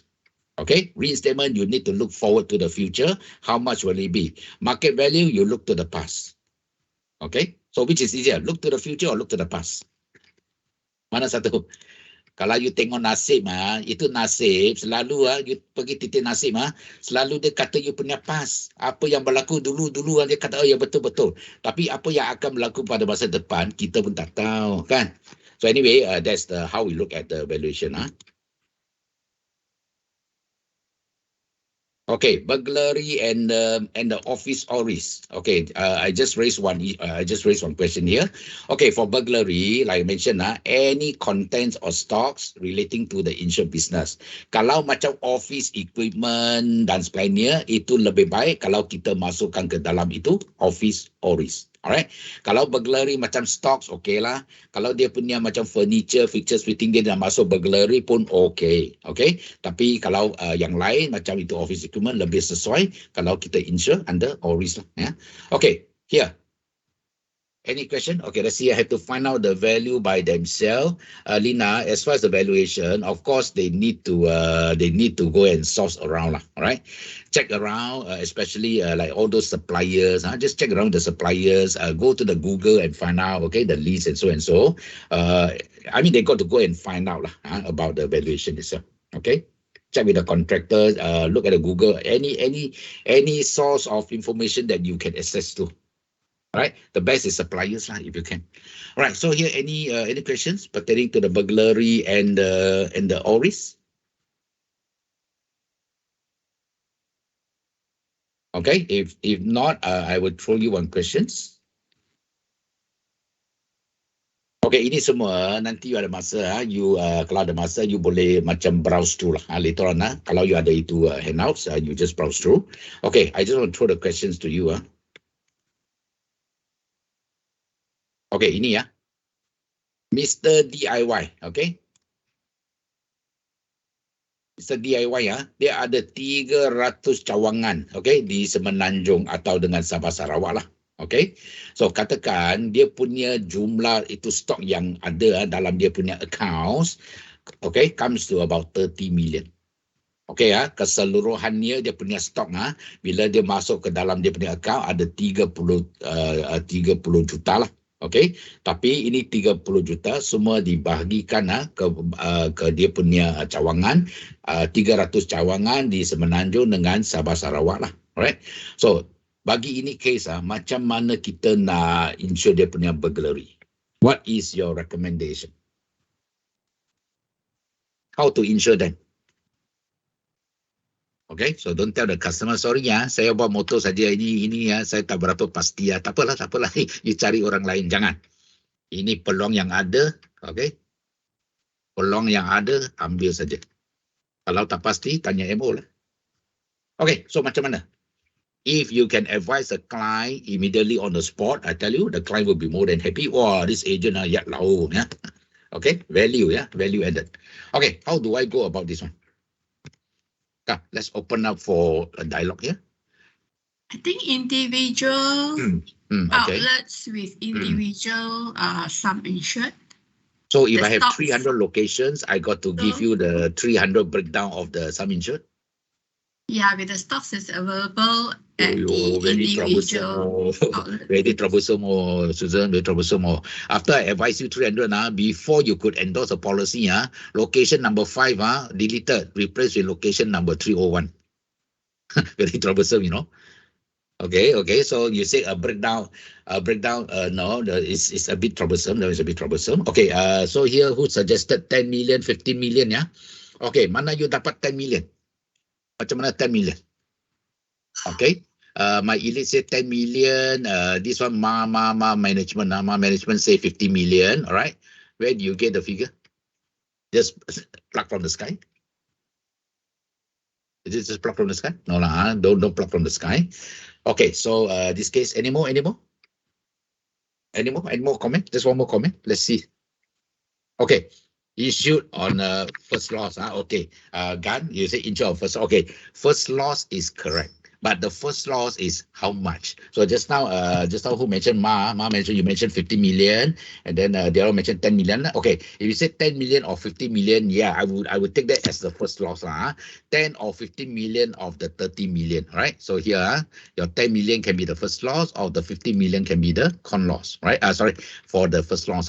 But how do you determine the first loss, right? So first thing first, out of 300 locations, we need to find out exactly which location, okay, number one, has the highest value of stock or the highest volume of stock. Which one? We are looking at the highest value of stock, or we are looking at the highest volume of stocks at the location. Mana satu?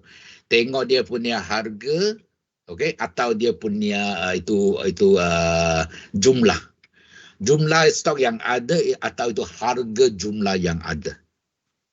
Okay, we look at the value, not the stocks, is the value. Sometimes the location can have a lot of stocks, but not necessarily the amount of stock can represent the value, the highest value, right? Because sometimes the item they sell are those cheaper items. So even you have 1,000 items, maybe you only come to 500,000. Another location selling more expensive items, maybe they only have 500 items, but the value could be worth 1.5 million. Okay, so apa yang kita nak tengok itu value lah, jumlah itu harga yang ada pada itu lokasi saja. Alright, so let's say assuming HQ is the one that has the highest value because it's the warehouse, the storage depot and so on. So we just find out from them, okay, how much do you have in Shah Alam? Alright, so if they say, okay, I have 10 million, then you go for 10 million.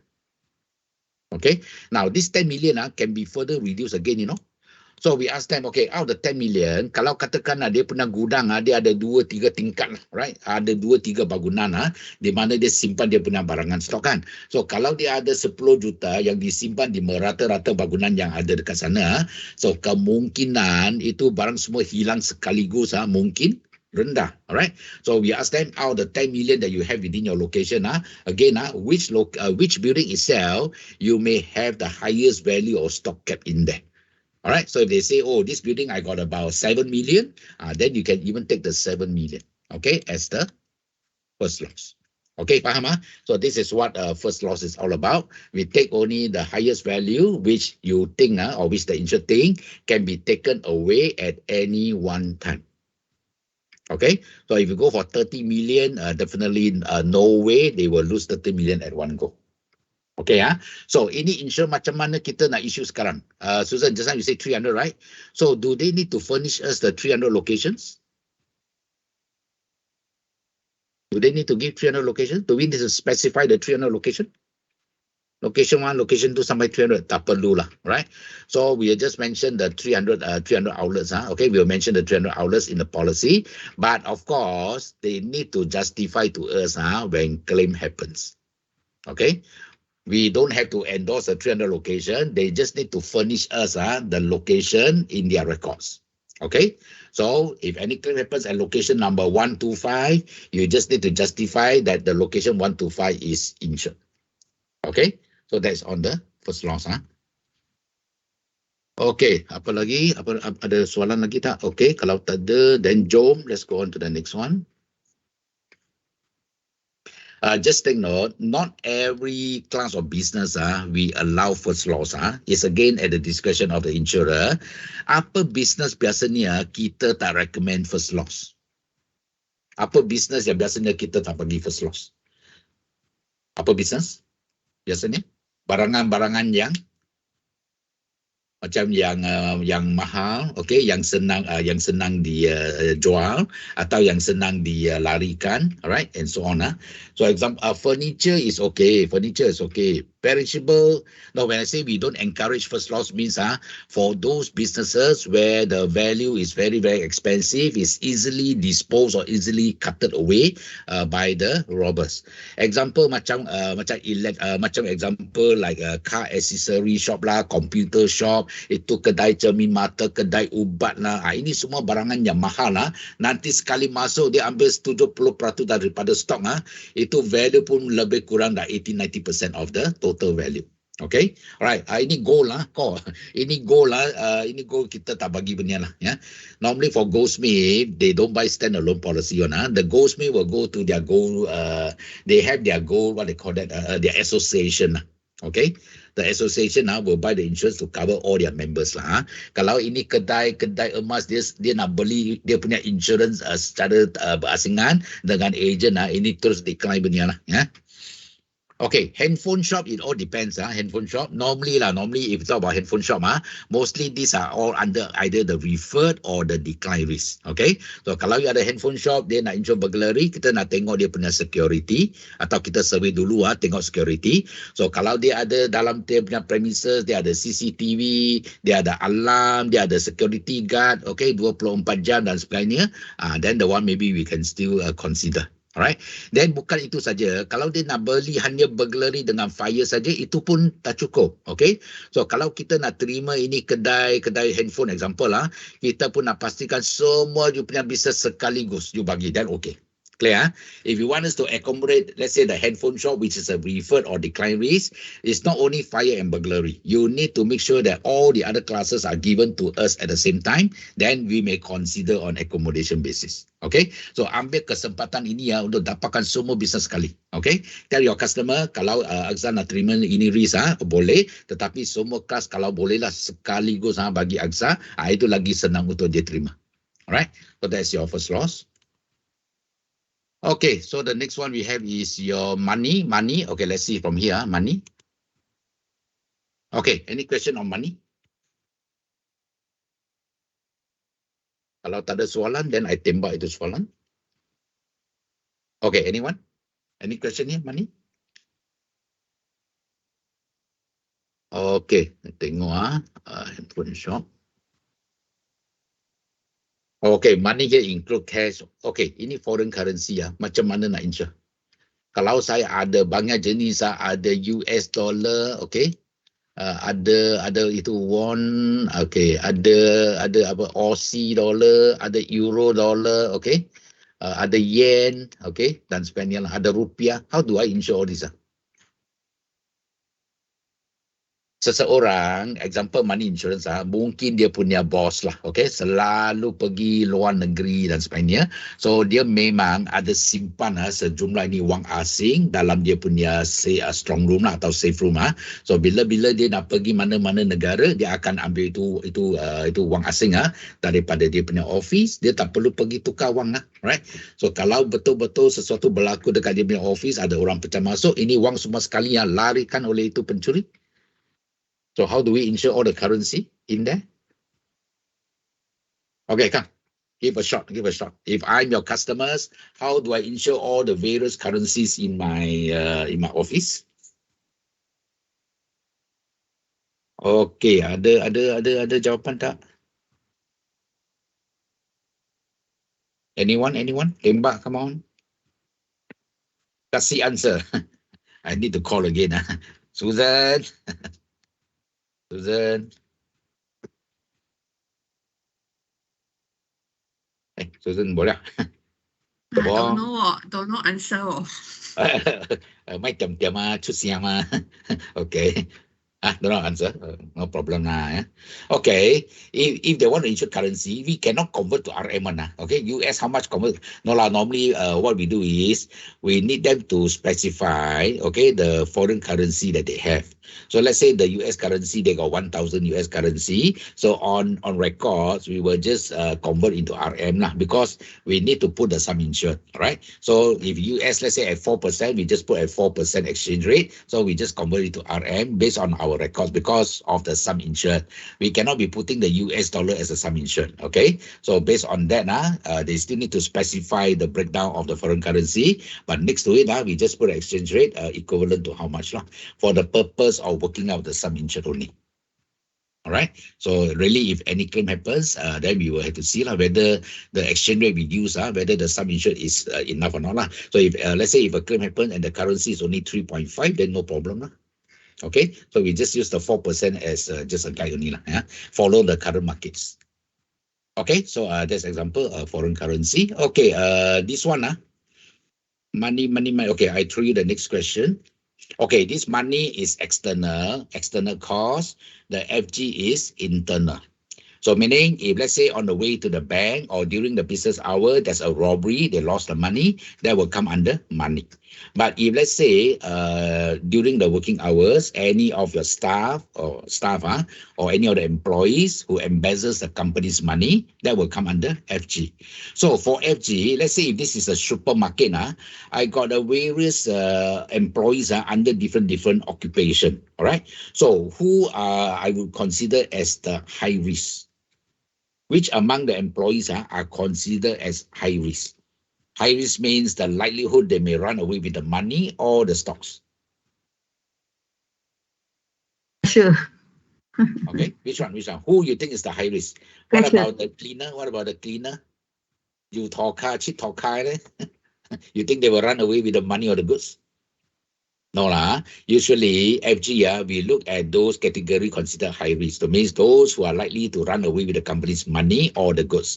Example, people like the cashier, all those involved in the accounts, maybe your office boy, if they do carry some money to the bank, and also your salesman, if they happen to collect any cash transaction. And of course, like the stocks, you have to be careful about, example, the stockies. So these are the high risk group. Okay, so for the FG, we can go on a selection basis. So if this hypermarket, they got 100 employees and you want to select only 20 of them, yes, you just name the 20 of them. Okay, so anything happens committed by any 20 of them, then this FG policy was a response. Okay.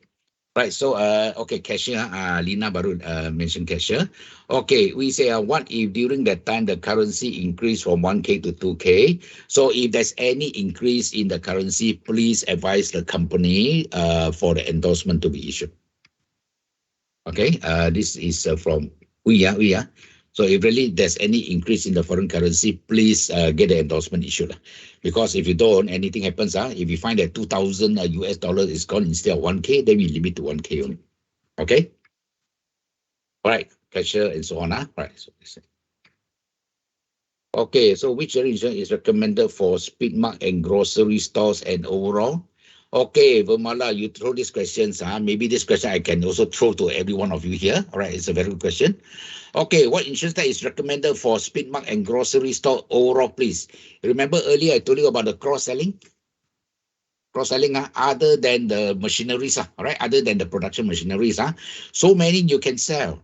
If you're talking about the hypermarket itself, the speed mark itself, if the building belongs to them, yes, you go for the fire to cover the building. So all the stocks, all the stock itself, you can cover under your burglary. And then if they have all their cold room, their refrigerator or whatever, the one you can go for the all risk, okay? And then if you're talking about the money and so on, you can also cover the FG, you can also cover the money.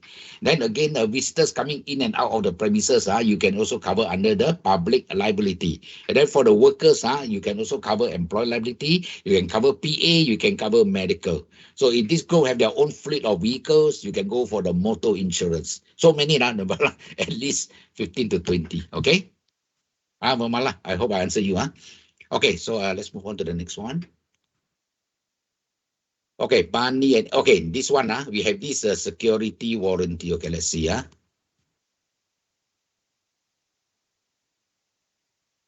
Okay, let's come to this one. Okay, if let's say in the money, insurer normally charge a premium based on the EAC, estimated annual carrying, say 100,000. So if they have a weekend of 150,000 and he needs to bank in the money the following day, so what measures will you take to make sure that if at all any robbery happens, they will not, they will still be able to claim the 150,000? Even though our policy, we only limit to 100,000 per carrying. Understand? The premium we charge is based on the EAC, okay, on the estimated annual carrying. But the limit of the insurer is limited to per carrying basis. So you can tell me your annual carrying can be 1 million over the 12 months period, but per carrying, we limit only to 100,000. So if that customer so happen to have 150,000 over the weekend and they need to bank in the money, so if they carry 150,000 straight to the bank or rob, we will only limit to 100,000. So what can you do to make sure that And if anything happens, they are still able to claim for the loss of the 150. Okay, macam mana? What measures would you recommend to make sure that at least if any robbery happens, they still be able to claim the 150? Okay, macam mana? Maximum 100 per carrying. Now they got 150. Ini senang saja. Okay, come. Test your knowledge. Test your knowledge. Ini ya. Okay, before I give the answer. Hey, come on. Kasih satu answer sini. Susan. Two separate trip loh. Two separate trip, and then bagi dua lah, 2-3 pun boleh kan? And then fulfill the warranty of 2 person minimum to carry per trip. So put there minimum must be carried by 2 person, right? Okay lah, just split the carrying into 2 lor. Okay, first trip maybe take 100,000 lor. Second trip take 50,000 lor. You see or not? Or up to you lah. Maybe you want to split the 3 lor, 50 also can lor. As long as you split the carrying less than 100,000, you are fine. Okay, so can do that. If let's say they got a warranty of, let's say they got a security warranty, any amount exceeding 500,000 must be outsourced to a professional armed security guard. Then what happened? If let's say the insured office is upstairs, okay, the bank is downstairs, then they need to deliver 500,000 from upstairs to downstairs. Then we mentioned there, security warranty, 500,000 above must be carried by the armed professional guards. So the insured say, alamak, upstairs and ground floor only mah. So by the time they take the money from the first floor, come downstairs, in front of the bank, suddenly got robbed of the money. Will we pay, We won't pay. The security warranty says that you must outsource, okay, to an armed professional guard. So if you carry your money with the 2 person also not good enough, we won't pay. So again, the same thing. If you got a security of 500,000, try to deliver money into two trips, okay. So maybe first one you carry 4,999, okay. As long as below the 500,000 threshold, you are fine. All right. So that's example the security warranty. Okay, increase the EAC to higher amount. Normally, the EAC normally we don't normally increase during the midterm one.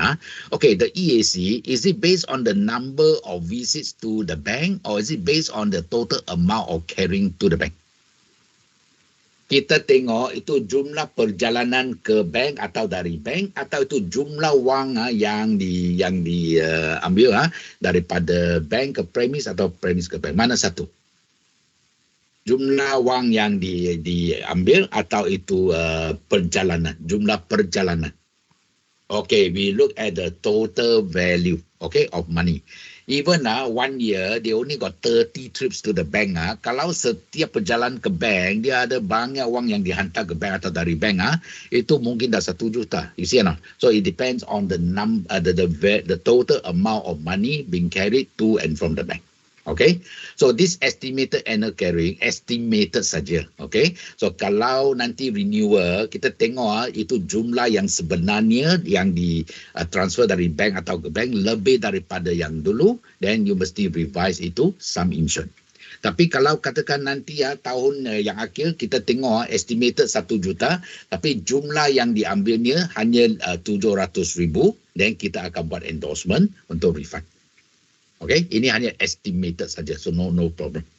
So it's better to over insure. Tak apa. Let's say you see this year itu wang jumlah yang diambil dari bank ke bank, let's say 900,000 or 800,000, you put 1 million is okay. Alright, because we do adjustment towards the end. Okay, these golfers and this price indemnity. Okay, anybody wants to tell me what's the difference between this hole-in-one and this price indemnity? Siapa nak cuba?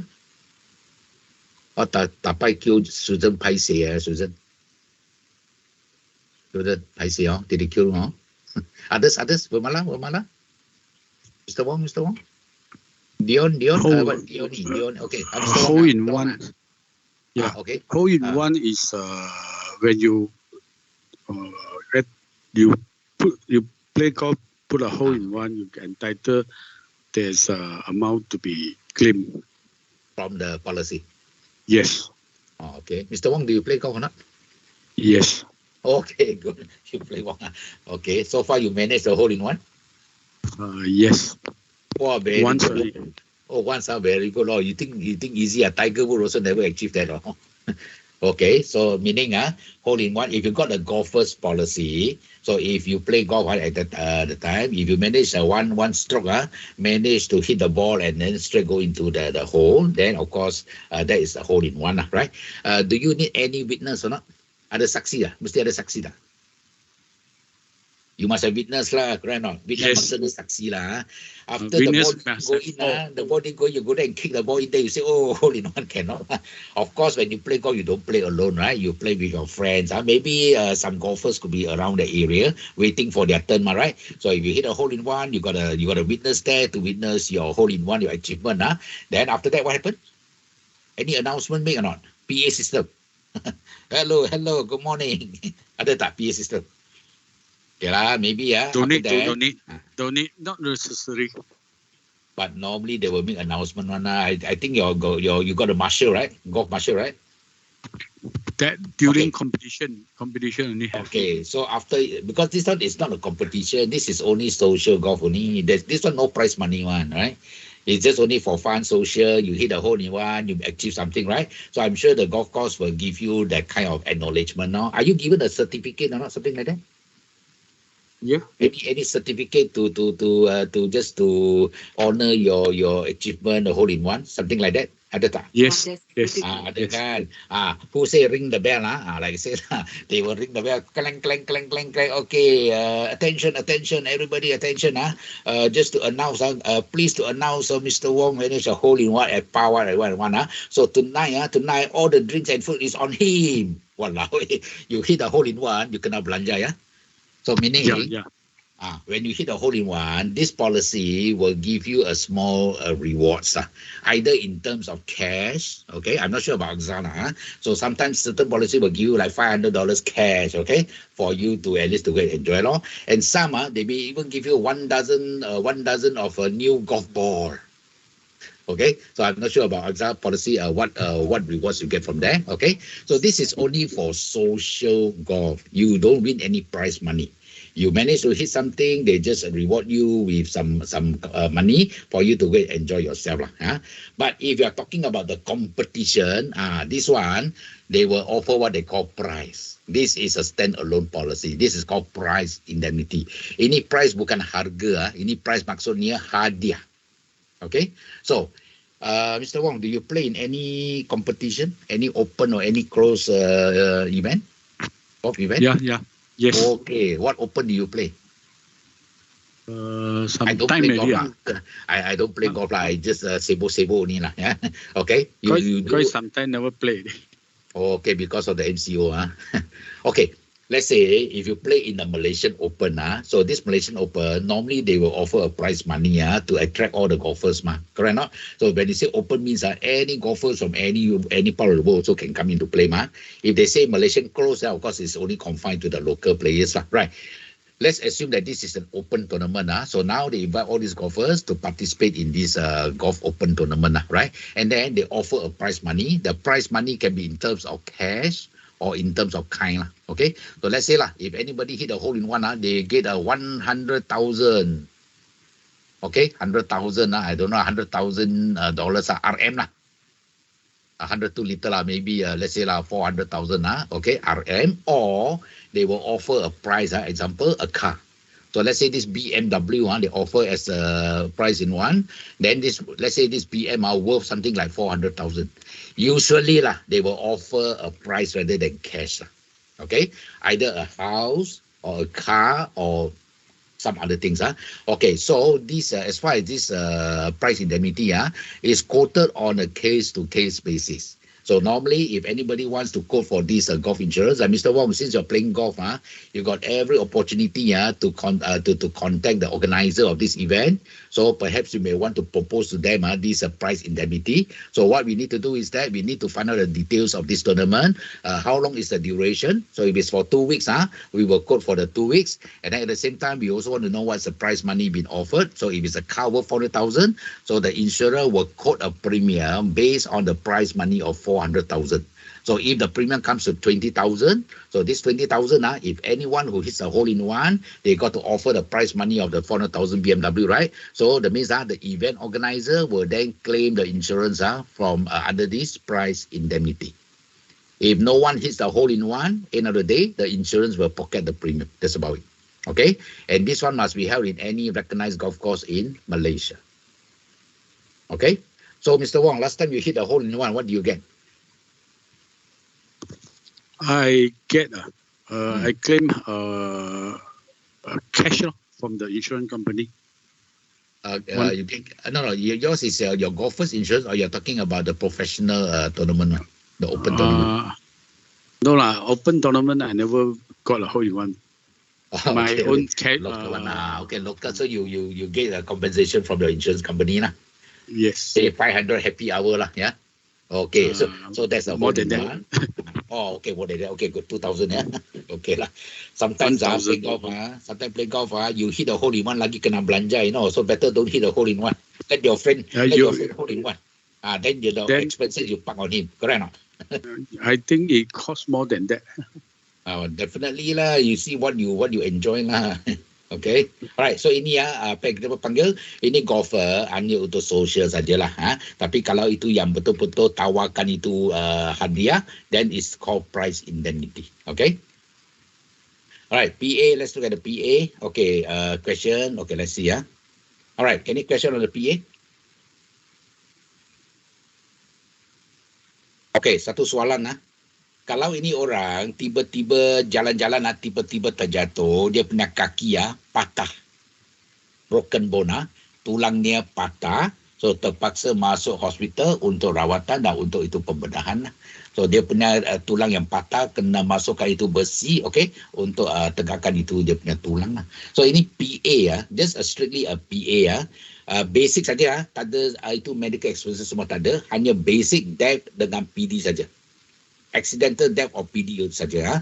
So this broken bone, kaki yang patah, tangan patah, ini PA boleh claim atau tak boleh claim?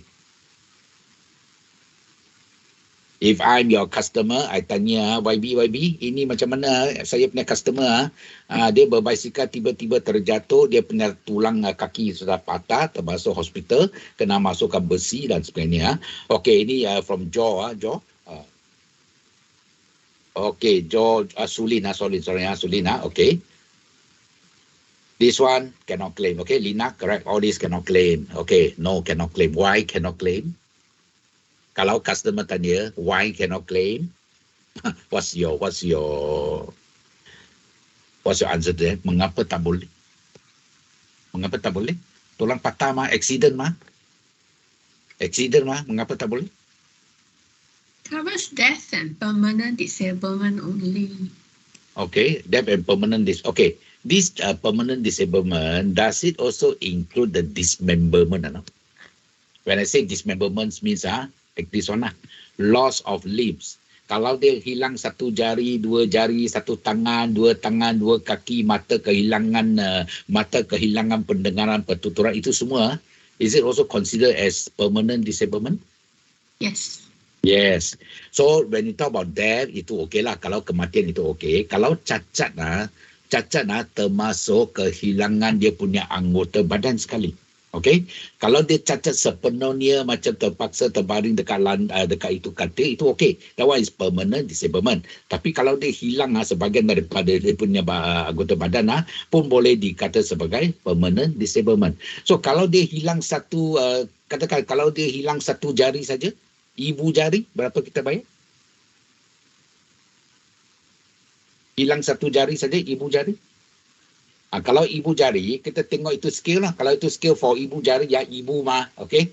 Kalau ini ibu, okay. Kalau ini anak maybe 1% saja. Kalau ini ibu, maybe they pay like, I don't know, maybe like 15 or 20%. Okay, depending on the skill. Kalau mati, of course, fine.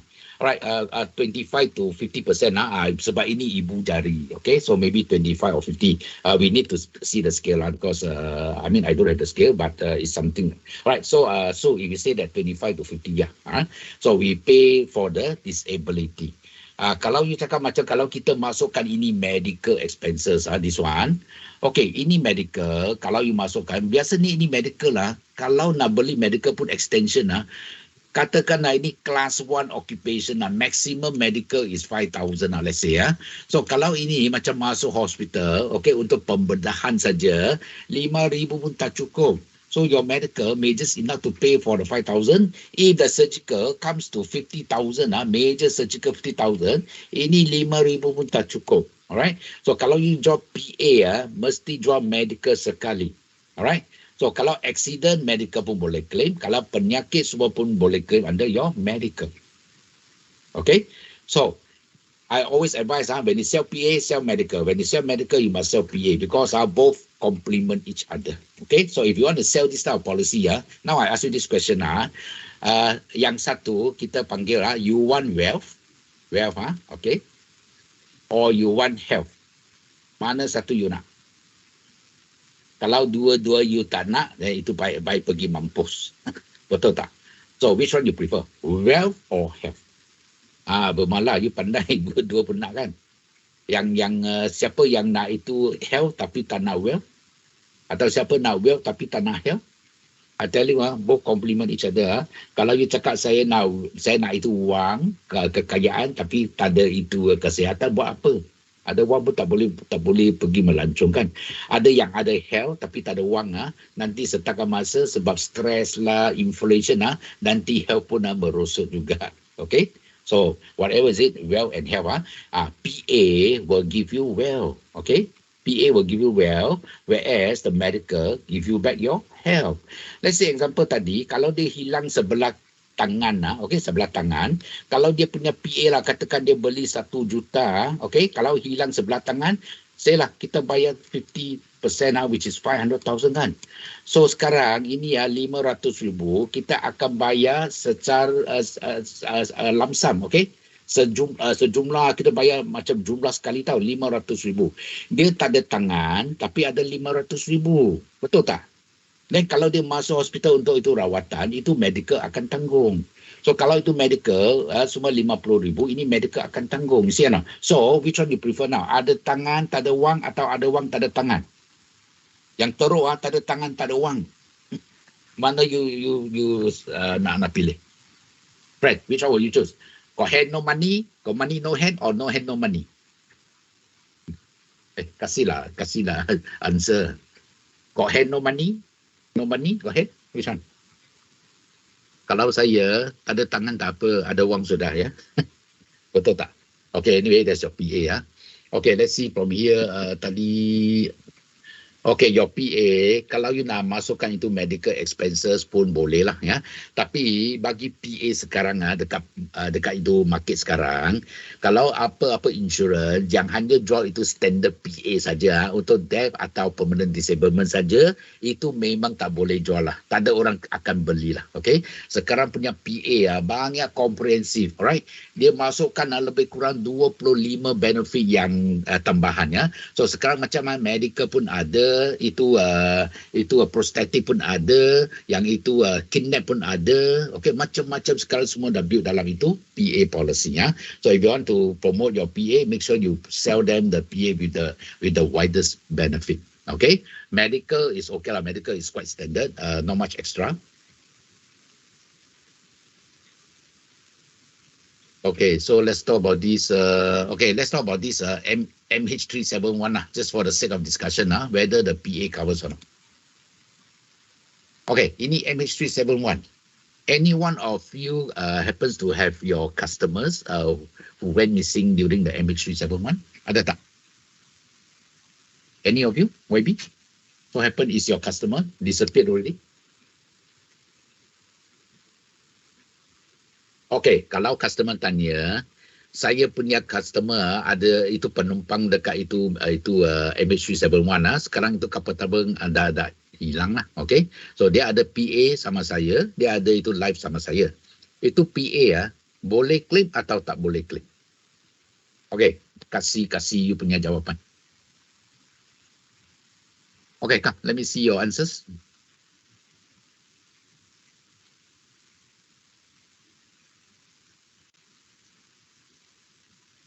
Anyone? Hey, just give me an answer, yes or no? Oh, MH370. Okay, 370 bukan 371 Itu yang lain lah. Okay, sorry 370 Okay, 370. Yes or no?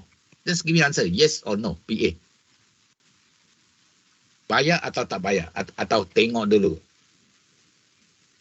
Okay, yes Juta say yes, Ma also say yes, Juta yes, Jun.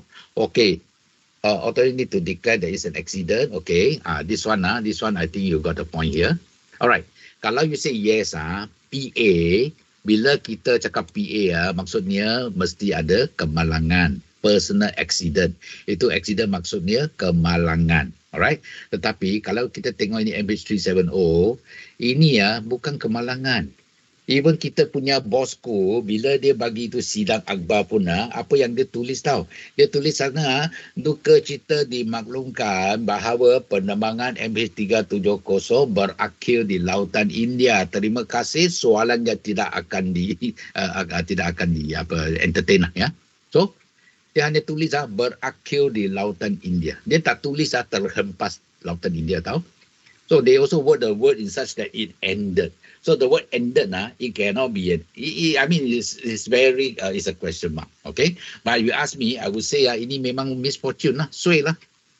Okay, penumpang yang menaiki ini kapal terbang suai lah. Okay, dia hanya hilang saja. Okay, so kalau betul-betul dia ada mungkin dapat cari itu sepihan kalau betul-betul terhempas dia orang boleh cari itu sepihan yang itu kapal terbang tapi tak jumpa apa-apa mangsa pun tak apa, as long as you got the evidence that is crash, then is fine, we can put as accident. So even though the person is missing, body cannot be found, but it's clear-cut accident, then that's fine. Okay, so like this case authority need to declare accident, but this authority, bosku never say accident, bosku hanya say berakhir di lautan India. So ini PA sama ada insurance bayar tak bayar itu semua bergantung kepada insurance. It's at their discretion. Okay, so what I understand for life, Liam actually issue instruction, okay, to the members to pay if it's life insurance. Tapi for PA, the PM never say anything. Okay, so it's up to the insurer whether they want to pay. Right, Lina, like you say, by right cannot. Technically, it's not an accident.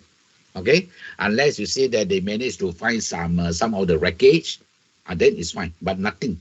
Okay.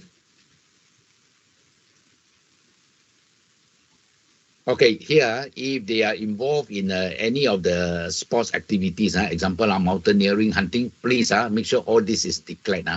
Because if you don't declare, anything happens, the policy will not respond. Okay, what is this disappearance, by the way? What is this disappearance? In most of the PA, we have this one. So, itu penumpang yang hilang. So, kalau 12 bulan tak balik, itu boleh dikatakan dah hilang atau apa? What's the meaning of disappearance in our PA?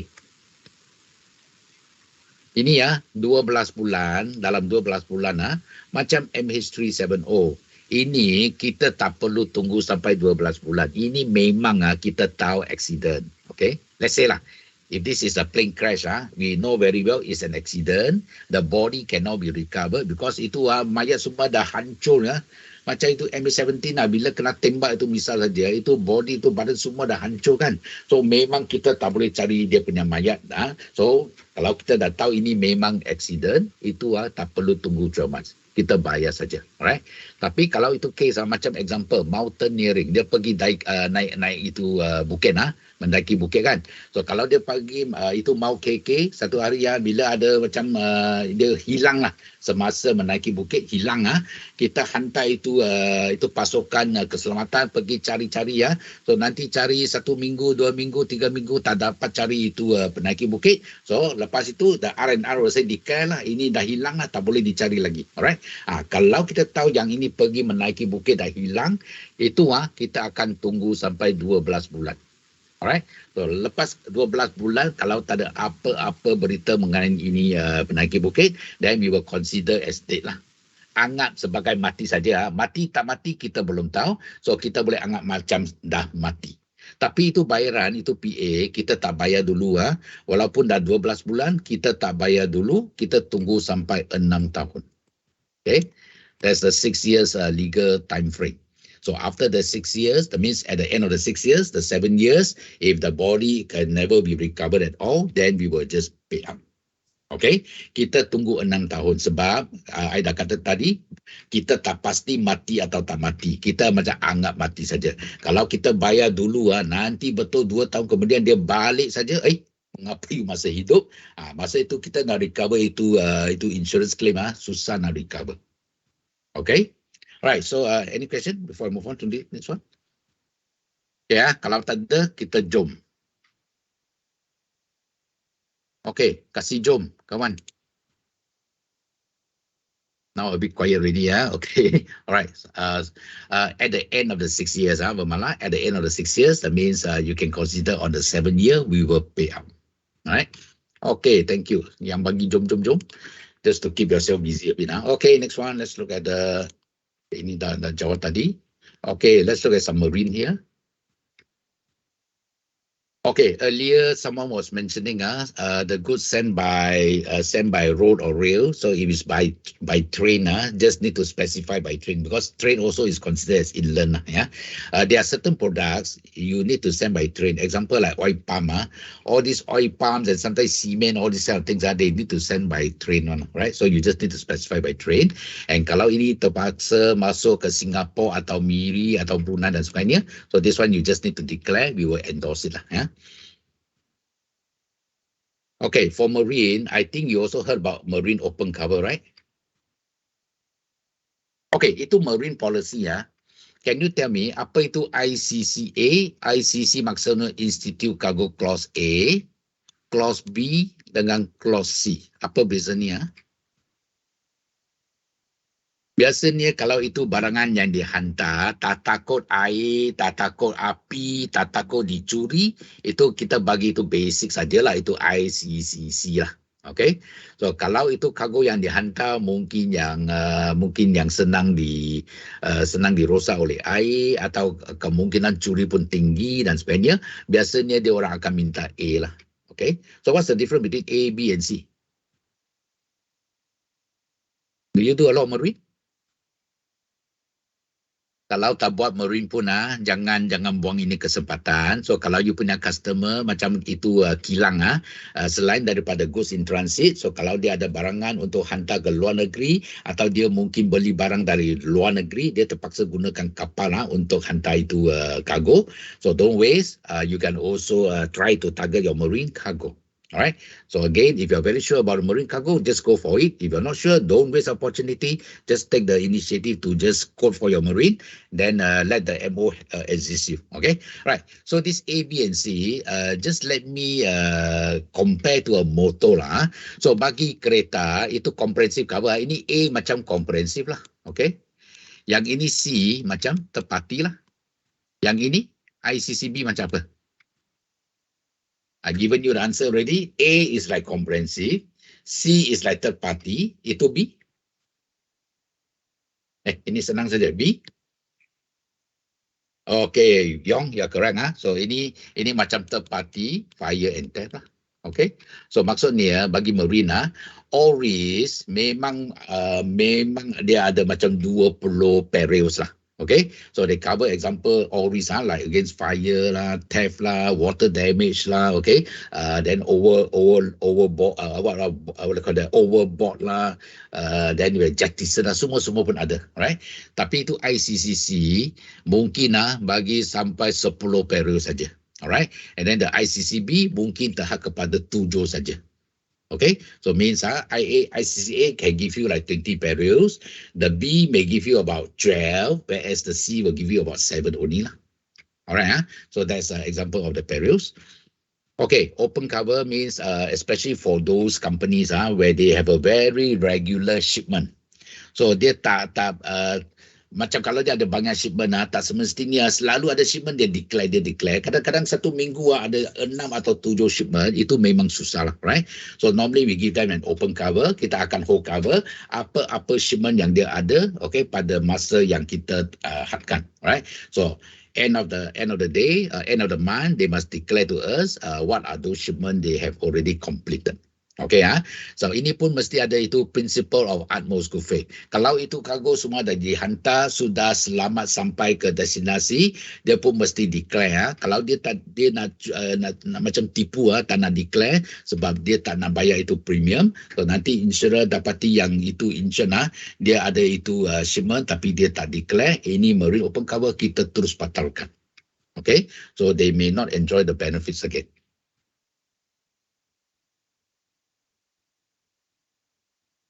Okay, now let's come to the liability. This liability is another class of insurance which is now getting very popular. People know their rights, okay? They know the rights to sue and so on. All right, so can you tell me, okay, let's say macam hotel, 5-star hotel. Can you tell me, as far as a 5-star hotel is concerned, what can possibly happen in the hotel? Apa yang mungkin berlaku dekat ini 5-star hotel yang boleh mengakibatkan kecederaan kepada dia punya guest atau kerosakan harta benda kepunya dia punya guest lah. When you say 5-star hotel means what facility do you have there? Okay, example fire. Okay, bagi hotel example kalau ada berlaku kebakaran so nantilah itu guest cuba nak larikan diri dekat itu hotel kan. So takut nanti dia punya tangga okay, sebenarnya ini tangga kita mesti pastikan yang ini tangga semua tak ada apa-apa barang yang disimpan dekat sana kan. Tapi kadang-kadang ini hotel dia simpan dia punya katil tilam semua dekat itu tangga tau. So nanti kecemasan itu guest nak lari, ada bantai sana, ada itu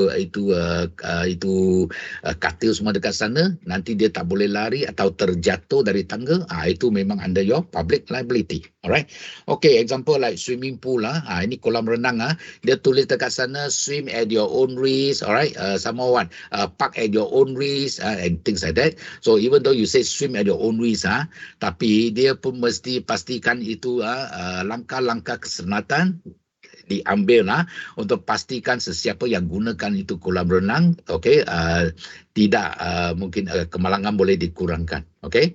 So means to make sure that any accident at the poolside can be minimized. Not to say prevent, we cannot prevent accident, but just to minimize the accident.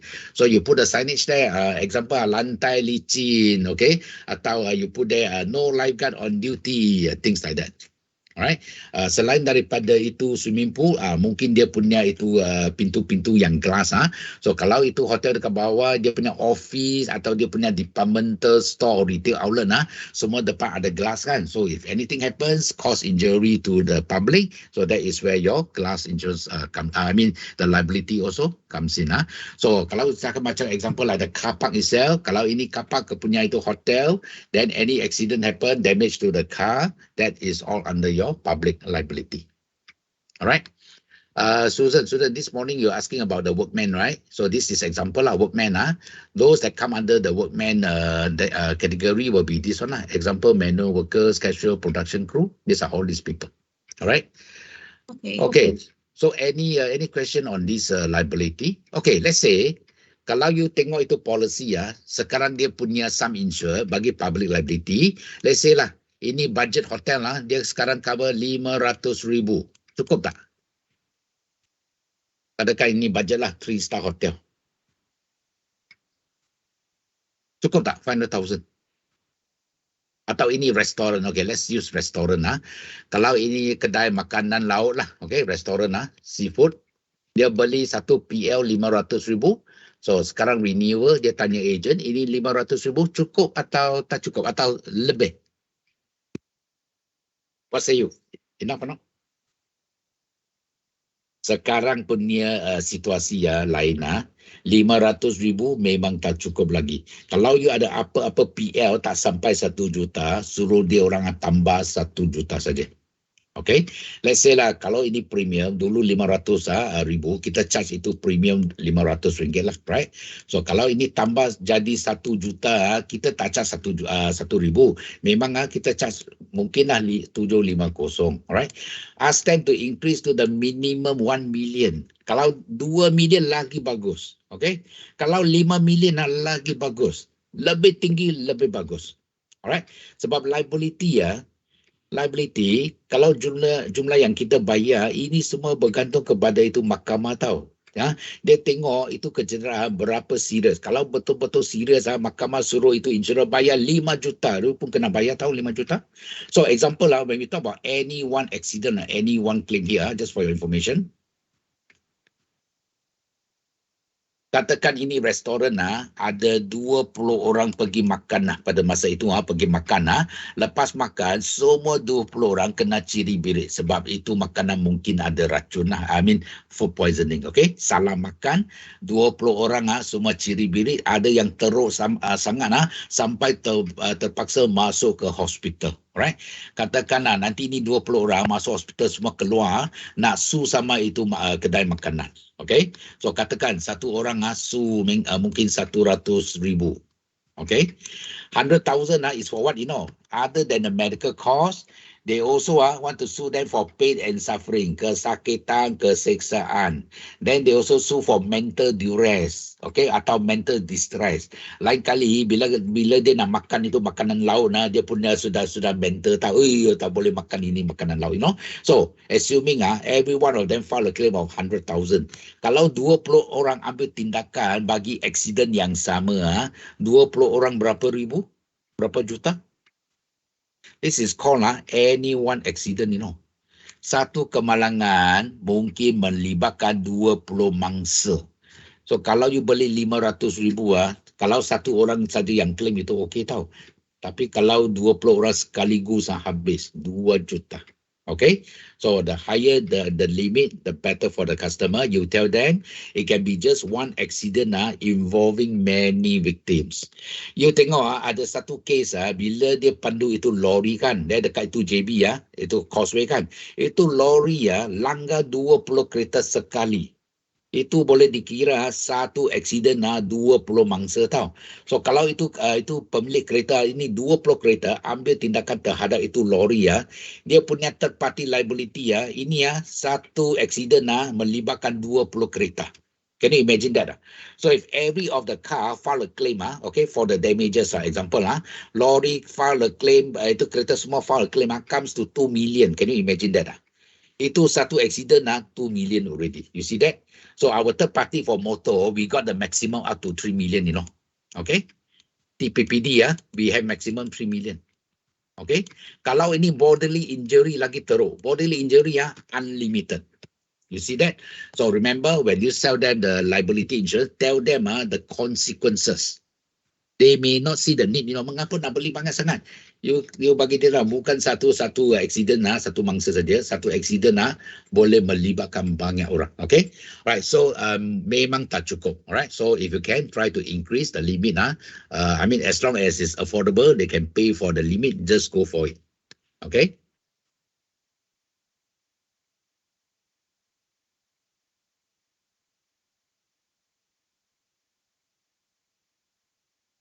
Okay, in your public liability, just take note all these are the what we call the extension that you can build into your public liability. Now, example, this fire and explosion ini mustahak sebab okay, just let me show you. Let's say kalau ini kedai, okay, ini kedai okay, kedai makanan satu hari itu kebakaran berlaku dekat dia punya premis. Lepas itu itu api merebak ke sebelah bangunan. Okay, api merebak atau itu asap ditiup keluar ke bangunan yang berdekatan. So ini bangunan pun akibat itu kebakaran, dia pun ada itu macam itu asap lah, okey, atau itu kebakaran. So sekarang yang ini tepatikan. Dia nak ambil tindakan terhadap ini kedai. So ini apa policy yang kita respon? Ini apa policy? So you have your public liability, okay? The PL will respond. Tapi ini PL kita kecualikan ini. Fire and explosion is an exclusion. Alright.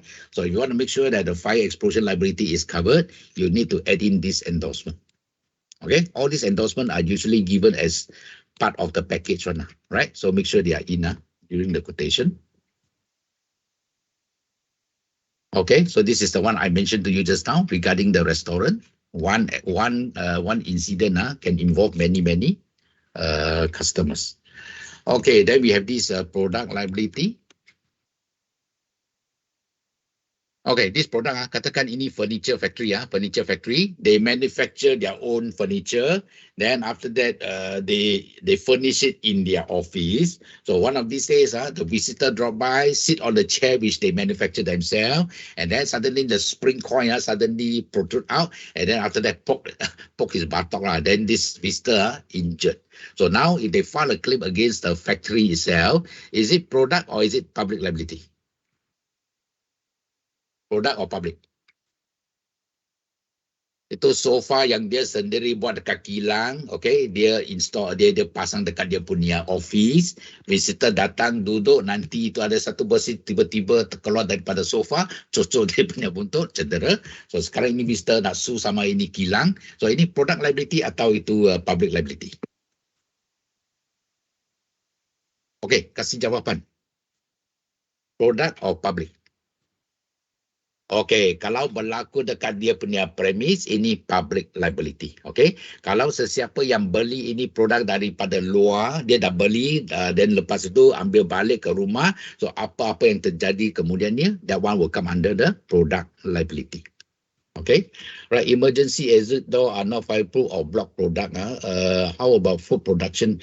Food production, definitely they need to buy the product liability insurance. Okay, so this product like for food, example, kalau you makan itu produk yang dikilangkan di dia punya kilang sendiri, kalau dia ada macam ada sampel dan sebagainya, you makan dekat dia punya kilang sendiri, kena macam food poisoning, that one will be under your public liability. Sesiapa yang beli itu produk daripada kedai-kedai di luar, lepas itu dia makan dan terkena itu food poisoning, that will be under your product liability. Okay, so kalau emergency door semua kena sangkut or whatever happens, that will be under your public liability. Right?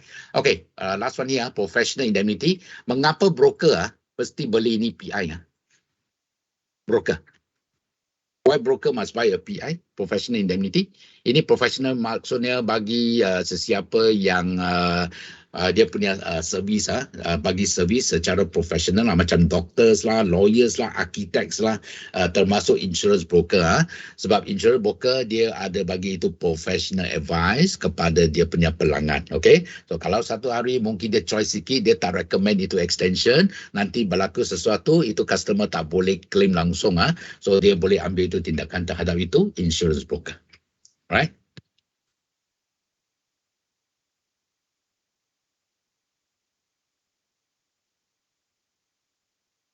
Okay. Alright, you just take note, most of the liability class will be on the aggregate one. Aggregate maksudnya, kalau itu public liability, tadi kalau sum insured 5 juta, kalau dah ada satu claim 1 juta, aggregate maksudnya ini akan turun jadi 4 juta. Okay, so kalau berlaku lagi satu claim kena bayar 2 juta sini, dan ini amount akan turun jadi 2 juta. Okay, kalau lagi satu claim 3 juta, ini 2 juta saja, tak cukup lagi. Okay, so when you say by aggregate means the sum insured will be reduced accordingly upon the payment of claim. Kalau ini yang limit of liability, dia hanya mention any one accident tapi tak mention aggregate. So maksudnya kalau tak ada aggregate, maksudnya every claim will be 5 million maximum. Okay, kalau claim yang pertama terjadi 1 million, that one will be 5 million. Kalau claim yang kedua macam 2 million, the limit will still be 5 million. Faham? yang ada limit liability in the aggregate, and another one is without the aggregate. So of course, without the aggregate is better. Normal insurance agent no need to buy professional indemnity. So normally for agents you are representing the principal. So macam sekarang you mewakili AXA kan. So kalau apa-apa yang berlaku, kalau you ikut itu agency punya underwriting guideline, okay, atau you punya agency contract. So kalau you ikut itu semua itu SOP, kalau apa yang berlaku tak kena disebabkan you punya mungkin you lack itu knowledge, alright. So itu principle, they will still be on your side. Okay, so whether you are good or you're no good, of course, depending on the principle lah. So kalau macam AXA, dia bagi banyak training kan. So if you are a good agent means your principle also good lah. Faham tak? So that's why you see why insurance provide all this training to the agents to make sure that you are, you have the knowledge to sell. So in case because of your lack of knowledge or whatever, you could have made a mistake or an oversight, the principle will still be on your side. But if you intentionally go and commit the company to something and you breach your SOP or your agency agreement, of course, the insurer will take discipline action against you. Okay, so agent, because you are representing principal, you don't have to take up this PI. Okay, lastly, let's look at some of the exclusion. Okay, bukan semua cover kadang-kadang policy pun ada exclusion juga. So I would say in almost every policies there will be all this exclusion peril. There will be like example peril like earthquake, some like excluded property, excluded loss or liabilities. Ini ada sebab-sebab mengapa kita kecualikan ini loss lah, ini kehilangan.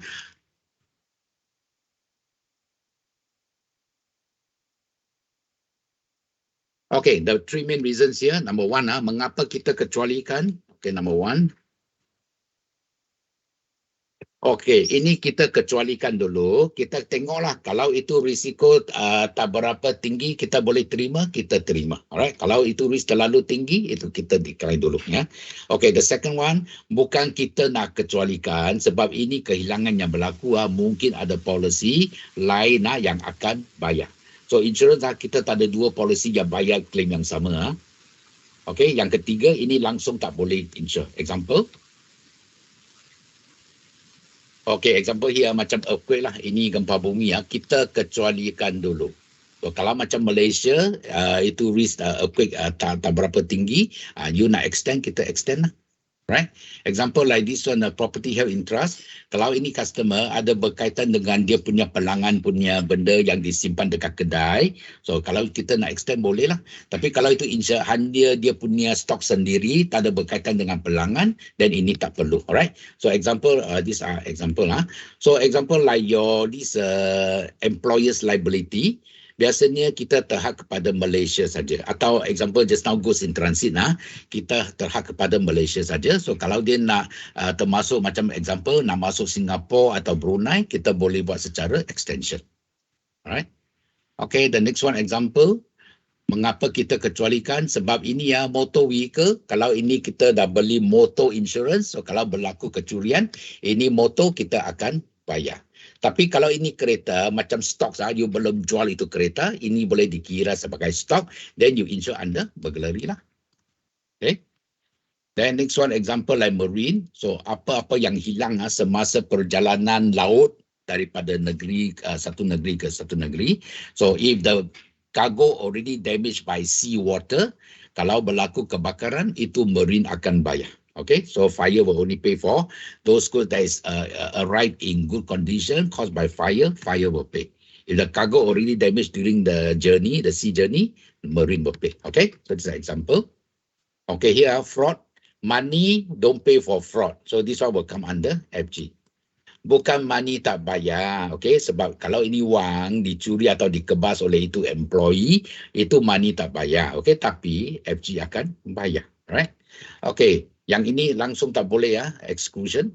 Example, contraband and all the illegal transportation.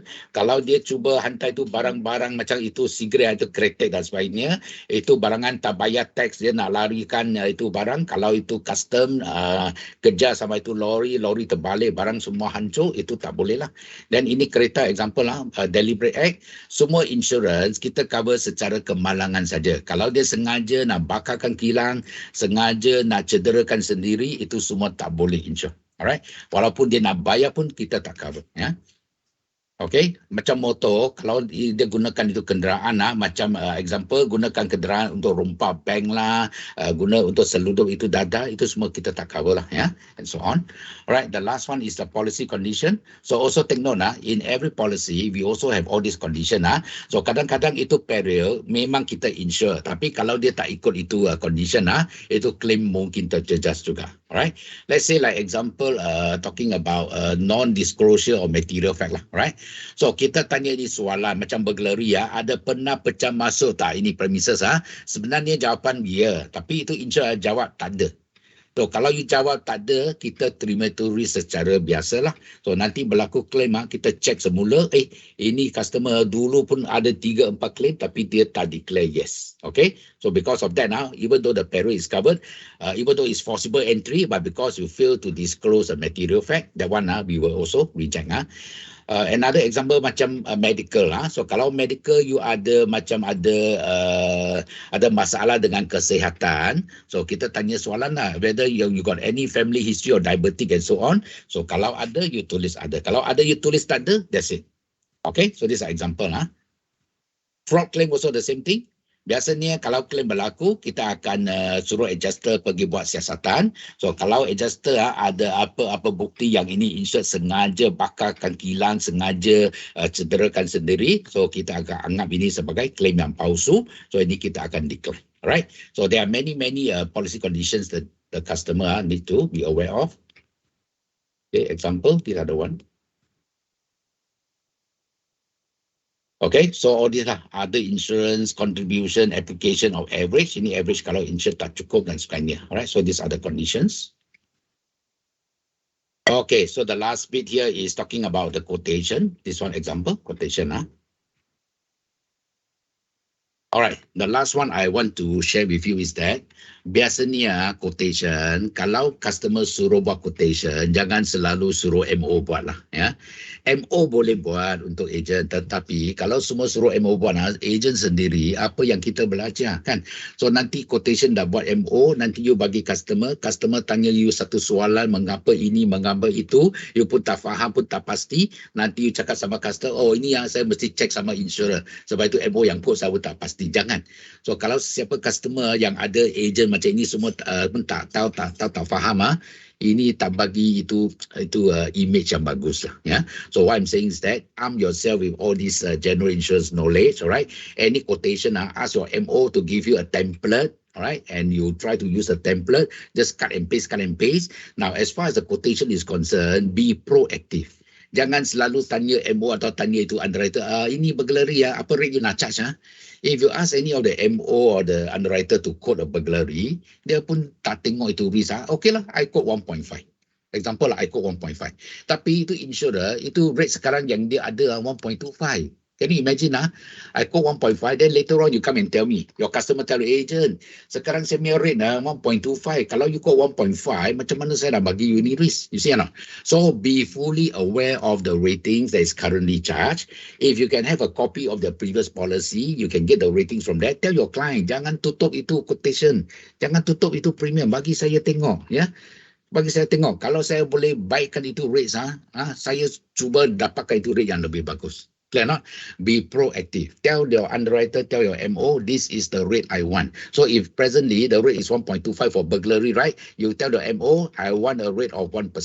Okay? Sebab saya tengok itu risk, ada security, ada apa-apa, semua dah pasang, semua okay, tak pernah ada claim. So boleh kita bagi 1% or not? We match or we better the terms 1% in order to secure the business. Alright, example. Now, let's say like FG, now we charge 0.5, right? Okay, now you review, okay, 0.5, okay lah. Tapi ini yang boleh kurang RM5 tak? Instead of 750 per head, Can we go for RM5 per head? So 20%, you save $5 here, already RM100 mah. Tell the underwriter, tell the MO, this is the rate that I want. Okay? Bagi dia tahu apa yang you nak, bukan apa yang dia ada. Be proactive. So that's one way to help you to secure your business. Ya. Okay, so ini setakat sini sajalah. Okay, so remember apa itu products knowledge. Remember to sell the benefit. It's not just the policy. So you jangan kata, oh ada bangunan beli fire, ada stock beli burglary, ada sungai sana beli ini fraud, ada kapal terbang sana beli impact, ada ini beli ini, tak ada. You must sell them the benefit. Macam jual kereta, bukan dia jual X70 saja. You must sell the benefits of the car. Understand? Okay. So I hope today's session give you an idea about all these general insurance products. Okay. Right, Fatah. Yep. Yeah. Okay. Okay. So All right. I think that's about time. Okay. That's about time. Right. Yep. Okay. Thank you very much for those who responded to this session. I can see a lot of you responded. Thank you very much. That is one way that we can actually learn a lot. All right. So thank you for your patience and thank you for staying back until now. Okay. I pass over to you, Fatah. All right. Thank you. Thank you. Okay. Before we end the session, just